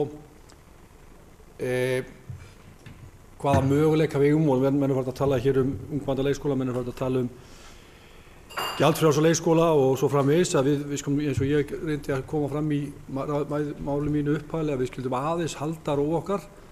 Við værum kannski núna fyrst að sjá einhverja svona batamerki í þessu og við værum allir á rétti leið með þetta allt saman, en það er ekkert langt síðan og ég minni bara á það í áætlun síðasta árs, minni mig að við höfum verið að tala ríflega 500 milljóna króna halla í fyrri umræðu á fjárhagsáætlun í aðalsjóði og við vorum að tala tap á A-hlutanum í áætlun ársins 2017. Þó að það bendir margt til þess að það gangi nú ekki eftir sem betur verið vegna bættra IT aðstæðna. Þannig mér finnst við aðeins svona kannski þurfum að velta fyrir okkur hvernig við svona horfum á þetta svona heildarmyndina og hvenær við getum farið að gera eitthvað meira af einhverjum í þeim stóra skala sem menn eru að tala þarna. Auðvitað kom hér fram hjá bæjarfulltrúa Silju hvernig samfélag viljum við búa í. Þá megum við líka ekki gleyma því og það er kannski við sem við höfum til dæmis verið að ræða svolítið í meirihlutanum og ég held að við höfum verið bara að tala með það í allri bæjarstjórn að við búum í ansi góðu samfélagi. Það eru hér öll lífsins gæði þó við séum hættir að nota það slagur sem að Sjálfstæðisflokkurinn setti fram á síðum tíma Akureyri öll lífsins gæði, þá höfum við bara ansi gott hérna í þessu samfélagi okkar. Og það gleymist oft þegar við að bera okkur saman og við viljum ekki allan bera okkur saman og það er svo margt hér í þessu samfélagi sem við erum að bjóða upp á sem önnur sveitarfélög eru ekki að bjóða upp á. Svo er aftur á móti tekið upp svona eins og til að mynda leikskólagjöld, þar sem við erum að borga hærri leikskólagjöld en kannski önnur sveitarfélög. Þar erum við líka að veita góða þjónustu, svo má velta þessi hvernig þjónustan á að vera og hvort við ætlum að hafa þetta með öðru sniði og menn fari ýmsa pælingar þar en við megum samt ekki gleyma það því að við erum að búa hér í góðu samfélagi og þannig að þegar við erum að tala sko hvað við viljum gera áfram til að gera samfélagi ennþá betra, að þá vissulega væri það drauma samfélag þar sem við gætum veitt frí leikskólagjöld. Það væri drauma samfélag þar sem að ríkið borgaði til að mynda allt sem þeir eiga að borga í rekstrinum okkar. Og það er ýmislegt svona sem er svona, væri voða gott að geta endað í. En leiðin er kannski dálítið löng og ströng þangað. Hún er kannski farin á einu degi, en ef að menn svona smátt og smátt ná fram stöðuleika í samfélaginu og við getum séð betur hvernig við getum gert áætlanir, menn hafa talað hér áætlanagerð og það við þurfum að gera hana betri og svo framvegis.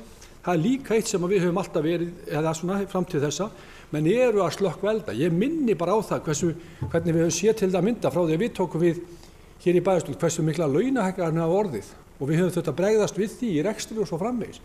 Þannig að þetta er ekki bara að ná tökum á þeim rekstri sem við erum þó svo við ytri aðstæður hjálpa okkur til, þá höfum við líka reynt að vera á bremsunni. Við höfum verið að fylgjast með stöðugildum og við höfum verið að reyna að stramma reksturinn af til þess að geta staðist bara undir þeim skuldbindingum sem við viljum gera og sjá það niðurstöðu sem við erum að sjá núna og ef við höldum áfram að sjá þær í væntanlegri framtíð þá getum við hugsanlega farið að velta fyrir okkur hvernig náum við draumsýn okkar sem að menn hafa verið að ræða hér. Þannig að við svona, ég segi við borðum ekki fílinn á einu degi, við tökum hann í smáum bitum, þannig að við skulum aðeins hafa það í huga þegar við erum að tala þetta. Ég tek líka undir það sem að bæjarfulltrúi Gunnar kom inn á, það má ágætt að taka hér umræðu skólamál og við ætlum nú að taka inn í bæjarráð fljótlega umræður skólastefnu með formanni skólanefndar og þarna skal ég segja sviðsstjóra fræðslusviðs og ég held að sé mikilvægt á þeim fundi að þá bara bjóðum við öllum bæjarfulltrúum, tökum aðeins hún vildi ræða aðeins þessi mál, þannig að við getum að vera betur upplýst áður en við tökum umræðu hér í bæjarstjórn þessi mál, þannig ég held að við ætluðum að reyna að koma inn fljótlega, en mér sýnist að það geti orðið einhvern mann, ég var nú að gæla við að við getum gert það 23. nóvember í bæjarráði. En ég ætla nú bara að segja þetta, við skulum stefna því að gera allt og stefna því að gera draumasamfélag en gerum það hægt og rólega. En mér langar aðeins varðandi það sem að bæjarfulltrúi Gunnar kom inn á.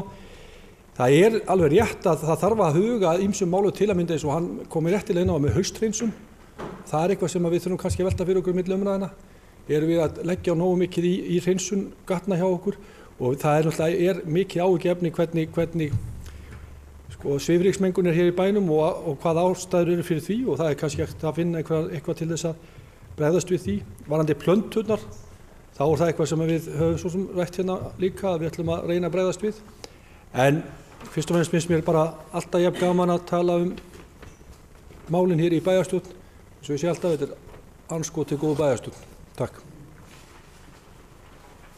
Bæjarfulltrúi Guðmundur Baldvin Guðmundsson hefur lokið máli sínu. Næst tekur til máls Dagbjört Pálsdóttir, bæjarfulltrúi. Forseti, ágætu bæjarfulltrúar. Ég skal lofa að vera ekkert rosalega löng í orðum og reyna að vera mjög markviss. En mér langaði nú alveg að koma hér upp bæði sem formaður fræðslunnar en líka bara sem þessi jafnaðarmanneskja eins og bæjarfulltrúi Sóley hefur kallað hér eftir. Það svo sem ekki erfitt, það ekki challenge að koma upp sem jafnaðarmanneskja. Mér langar að byrja að segja að það stefnaði að gera leikskólana gjaldfrjálsa, að það telji ekki endilega sama sem merki við það að hafa ekki jafnaðarhugsjón og að vilja ekki allt það besta fyrir barnafjölskyldu gera. Við höfum haft það viðmið að vera undir 22% sem foreldrar greiða fyrir leikskólagjöldin og höfum síðustu ár verið vel þar undir og erum í kringum 18%. Samanburði við höfuðborgarsvæðið og fleiri staði telji bara ekki alveg vera sanngjarna. Það sem Akureyrarbær hefur státað sig af að vera með vel yfir 90% hlutfall af fagmenntu inn í leikskólanum okkar. Við höfum heldur ekki þurft að loka hér deildum vegna manneklu og höldum upp í mjög metnaðarfullu og faglegu starfi innan leikskólana. Og reyndar líka í grunnskólum. Við höfum mjög gott hlutfall þar líka. Núverandi stefna var hér nefnd og í henni væri stefna sett á gjaldfrjálsa leikskóla.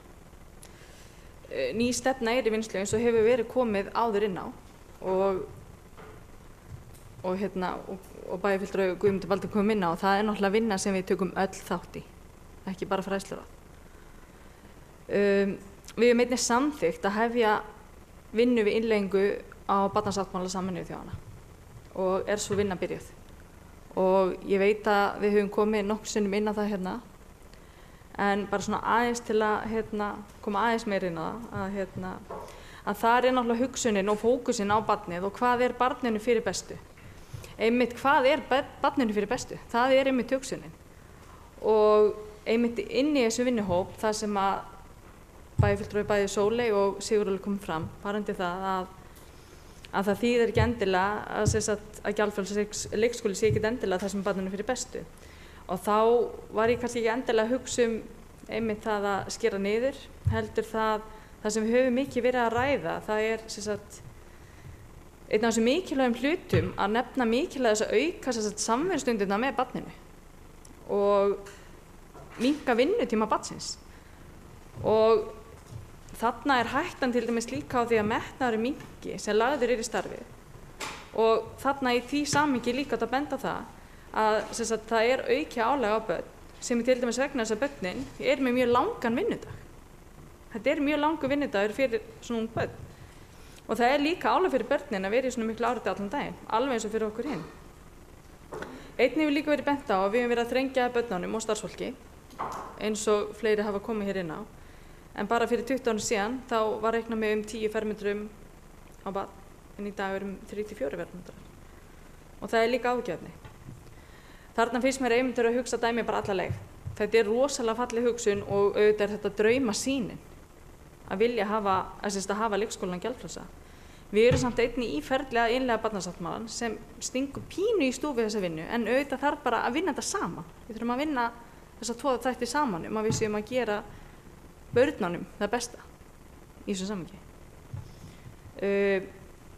Bæjarfulltrúi Preben nefndi hér að það séu fleiri möguleikar í stöðunni þegar kemur að gjaldfrjálsan leikskóla. Hægt sé að parta þetta niður og það sé hægt að gera hluta hans gjaldfrjálsan. Og við reyndar höfum rætt þetta innan nefndarinnar og með miklum umræðum það. Og kannski svona helsti gallinn sem við sáum á því að bjóða upp í gjaldfrjáls í einhverja ákveðna tíma, þá erum við kannski ekki hugað að þeim hóp sem við erum að hugsa til. Að það eru meiri líkur að efnamínu hafi síður efna til að stytta sinn vinnudag. Og þannig orkar náttúrulega kannski tvímælis líka um styttir sumarlokanum til að sýna sveigjanleika fyrir atvinnulífið, en síðan hafa gjaldfrjálsa leikskóla í 4-6 tíma. Sín dæmi. En þetta alveg hugmynd og það þyrfti þá náttúrulega bara full vinnana. Hvernig við sjáum þetta fyrir okkur. Og bara aðeins að hækka leikskólagjaldana. Það var ekki hækkun á leikskólagjöldum í fyrra og nú voru það hækkun 2,5% og þannig náttúrulega bara aðlega verið að koma til móts við aukinn launakostnað. Varðandi inntöku yngri barna á leikskóla að auðvitað draumarnir geta farið að samræma bara skólastigin betur. Ég tek undir með bæjarfulltrúa Gunnari Gíslasyni varðandi að við þurfum að setja ykkur stefnu í hvenær við höfum aldursviðmiði eða hvar og halda því miðað við þær spár og tölur sem við höfum.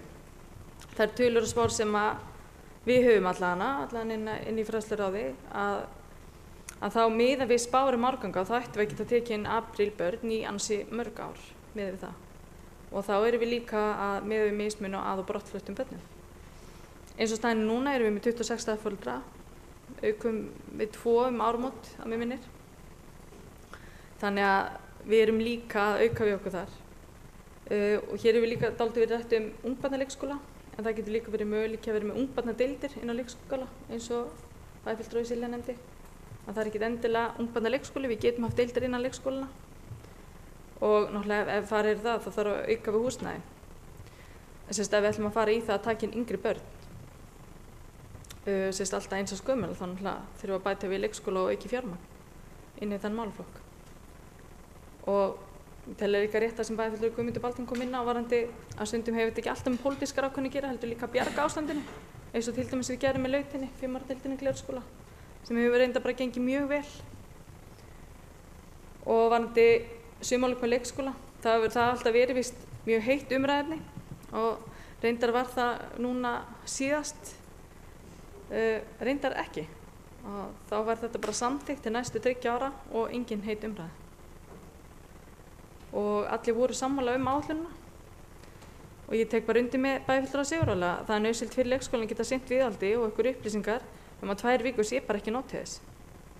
Skipulagið eins og við höfum fengið þær upplýsingar frá leikskólastjórum og fleirum að skipulagið er erfiðari í kringum það og það er náttúrulega líka fjárhagslega dýrara bæði með mönnun og annað. En bara svona í lokin, ég tel bara mjög nauðsynlegt að við hér í bæjarstöðum tölum náttúrulega bara í heild til okkar aðila, til dæmis inn á Alþingi, og ýta og berjast áfram fyrir því að ríkið komi meira samstarf með okkur, til dæmis með lengingu af fæðingarorlofi. Ég tel að það sé bara mjög nauðsynlegt. Takk fyrir. Bæjarfulltrúi Dagbjört Pálsdóttir hefur lokið máli sínu. Næst tekur til máls bæjarfulltrúi Eva Hrund.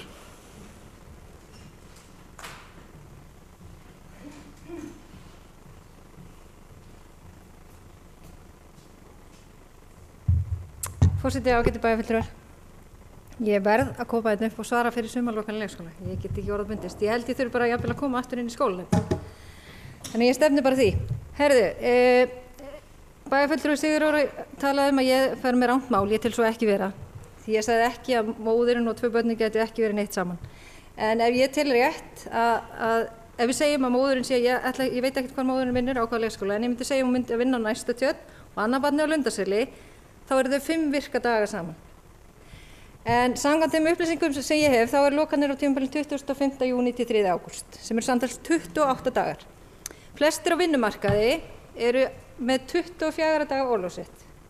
Flestir, ekki allir. Það mismunandi eftir hvað er unnið inn, en ég myndi heldur gefa mér að flestir væru með 24 daga og ég vona að Preben kinki kolli því að hann er með marga starfsmenn vinnu hjá sér. Þannig að þetta myndi ekki ganga upp ef viðkomandi móðir væri einstæð. Ég held að það liggi augum uppi.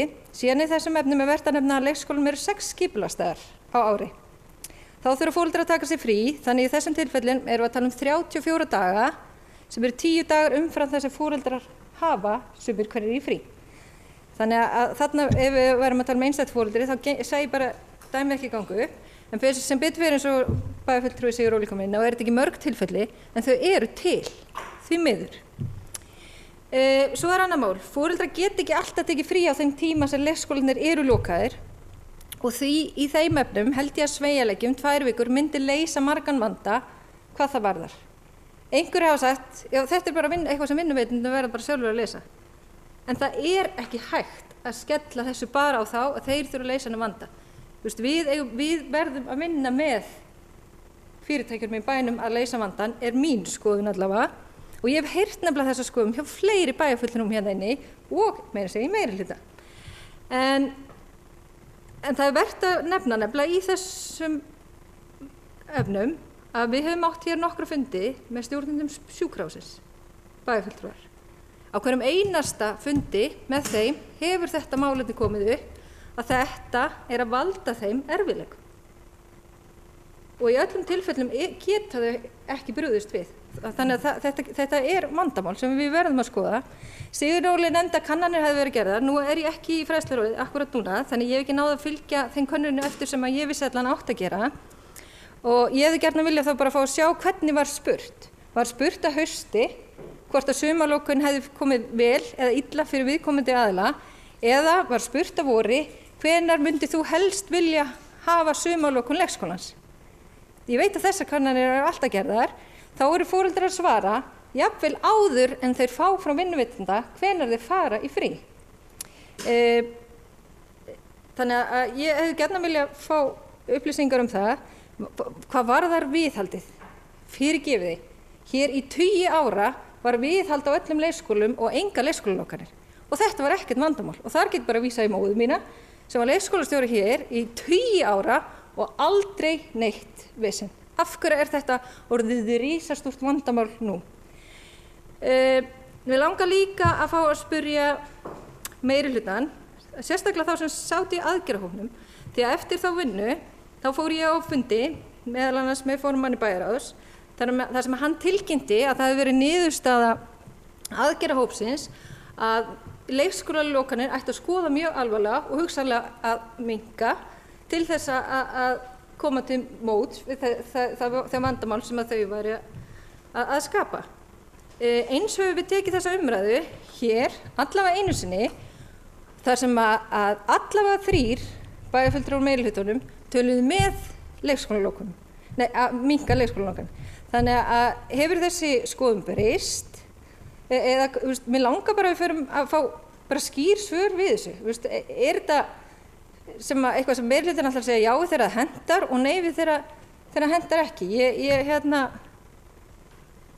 Já. Þannig, en varðandi síðan skólamál almennt, ég bara fagna því að við ætlum að taka þá umræðu. Við náttúrulega stöndum frammi fyrir því að 4. iðnbyltingin er að koma og fólk hér á Íslandi er svona vakna við það, við þurfum að fara að bregðast við því. Ég held að við þurfum líka að skoða þetta í stærra samhengi. Við þurfum líka að eiga samtal við háskólan til dæmis sem að kennir er með kennslu fyrir kennara.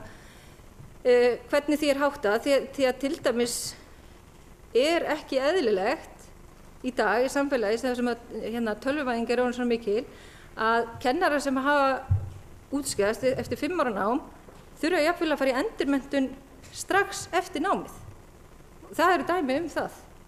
Og þetta bara heyrði ég á skólanefndarfundi, þannig að mér fannst þetta situr í mér. Að við séum í dag að horfa til þess að þess þurfi. Og ég meira segja rætt þetta við rektor háskólans og því bara óska ég eftir því að við tökum samtal við háskólan.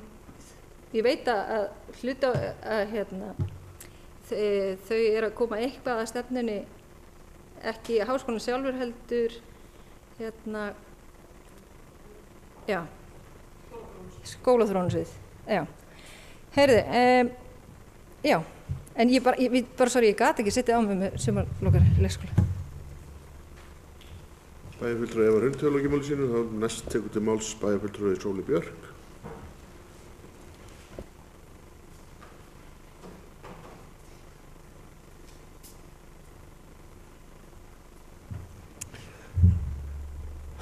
Forseti, ágætu bæjarfulltrúar.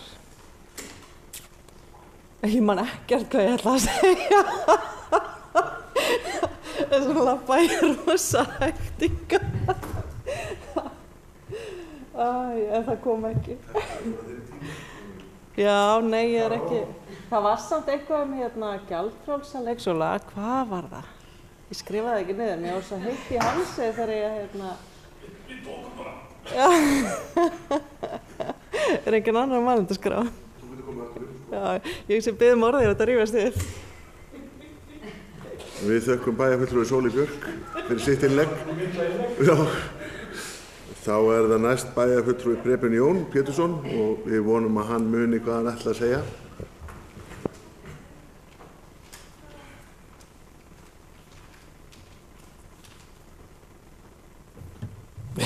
Já, kannski. Forseti og ágætu bæjarfulltrúar. Við erum kannski orðin svolítið þreytt.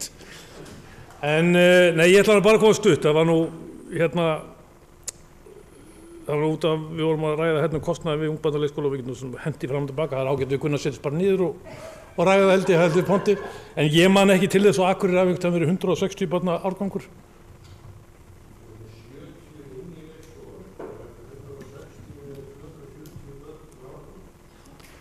Já, 240 barna árgang.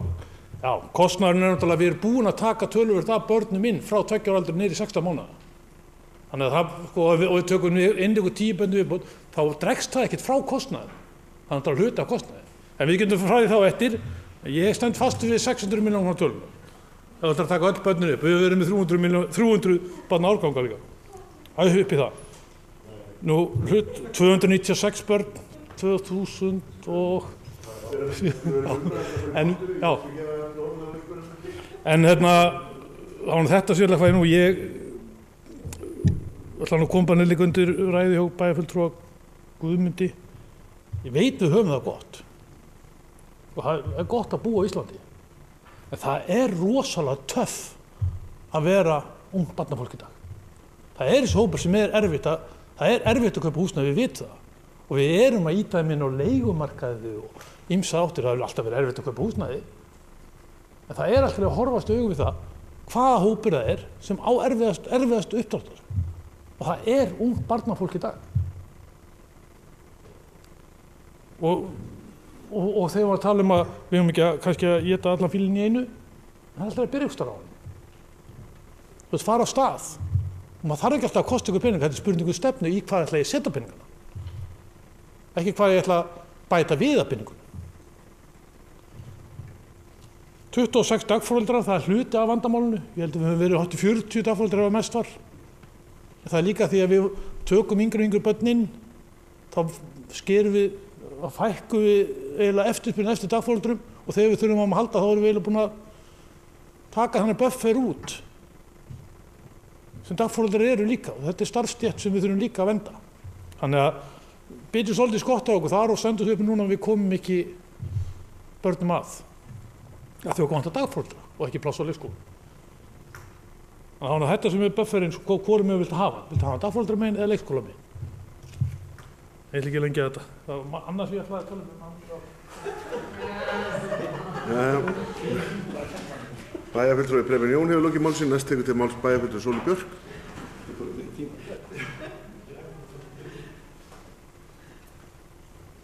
Þetta ágætt bæjarfulltrúar, það kom.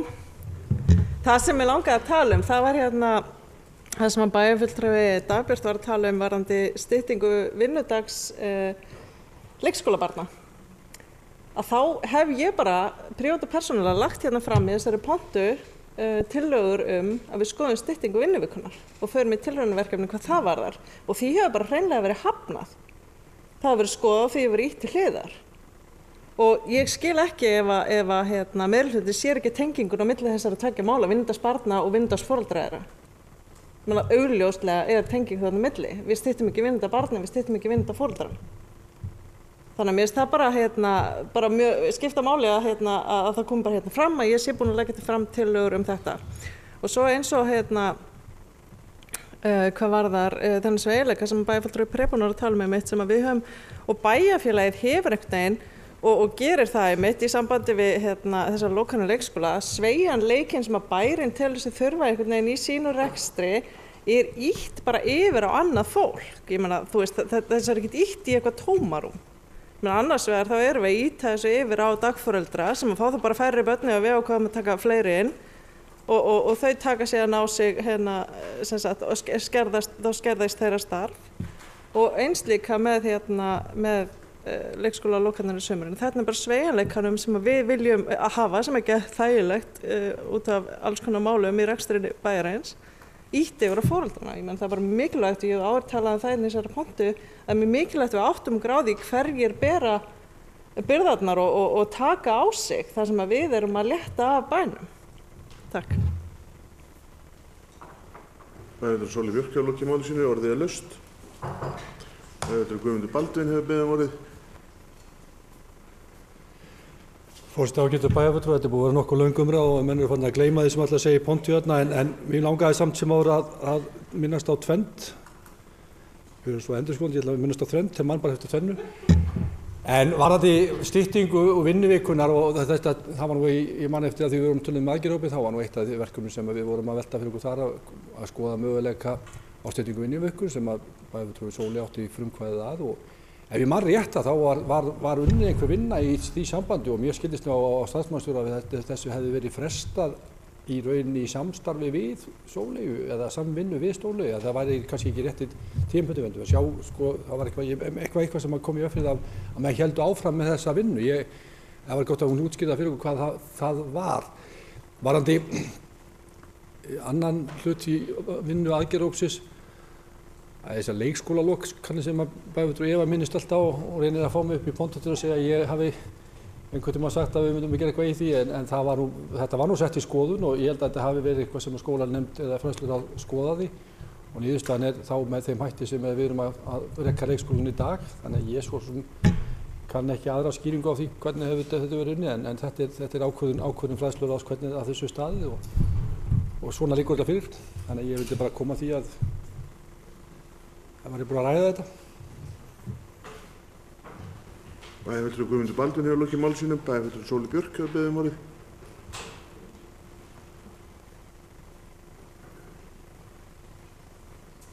Forseti ágætu bæjarfulltrúar, ég ætla bara að lýsa yfir ánægju minni með þetta form á þessu fundi þess að við getum komið ótakmarka oft við pontum, mér finnst það miklu skemmtilegra. Hvað var það hvernig fór með styttingu vinnuvikunar, þá var það bara einfaldlega þannig að það var engin stemming fyrir því að finna leiðir. Það voru dregnar upp alls konar ókostir og vandamál og fjöll og þröskuldar og ég sá mér ekki fært að vinna lausnir á málinu ein og get bara viðurkennt að ég bara gafst svolítið upp og sagði ok, ríkið í tilraunaverkefni, Reykjavíkurborg í tilraunaverkefnum, við skulum bara draga lappirnar í þessu og sjá hvernig hinn ætla að gera þetta og við fylgjum séðan bara eftir. Það bara þannig stundu þegar maður einhvern veginn eina manneskjan með einhverja hugsjón og það enginn til í að leggjast á árarnar þá bara, þá verður maður bara stundum að láta deigan síga. Takk. Bæjarfulltrúi Sóley Björk hefur lokið máli sínu, orðið laust. Bæjarfulltrúi Guðmundur Baldvin fer upp með hugsjón. Forseti ágætu bæjarfulltrúar, ég held að það sé fyrst að enginn bað orðið þá held ég að við séum í rauninni að koma að endalokum þessar umræðu fjárfestingaáætlun 2018 til 2021 mér finnst ástæða til að þakka bara góðar umræður sem hafa sér stað hér í dag. Hvað sagði ég? Fjárhagsáætlun.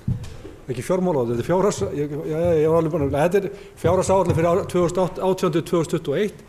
Þetta hefur verið góðar umræður og eins og hefur komið fram hjá okkur að þá munum við klárlega að vinna hér í henni milli umræðina og tölur sem við komum til með að leggja fyrir í seinni umræðina 5. desember verða eitthvað breytta frá því sem við höfum verið að leggja fram, sérstaklega þá í framkvæmdaáætlun en ég gerir ráð fyrir einhverja breytingar eigi sér stað í meðförum bæjarráðs og bæjarstjórnar á milli umræðina. Þannig að ég held að sé ekkert annað en að bara ljúka þessu umræðu og við eigum að vísa þessu til umræðu í bæjarráði og svo aftur til seinni umræðu.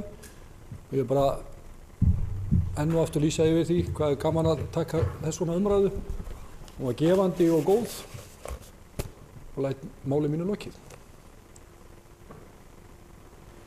Og þetta Guðmundur Baldvin hefur lokið máli sínu og engi gerir athugasemd við það að fara aftur upp, þá legg ég til að við greiðum því atkvæði eða hvað, jú. Þessu er vísað til síðar umræðu í bæjarráði og bæjarstjórn. Þessu geta greitt í atkvæði við sem skefið merki. Það er samhljóða með 11 atkvæðum.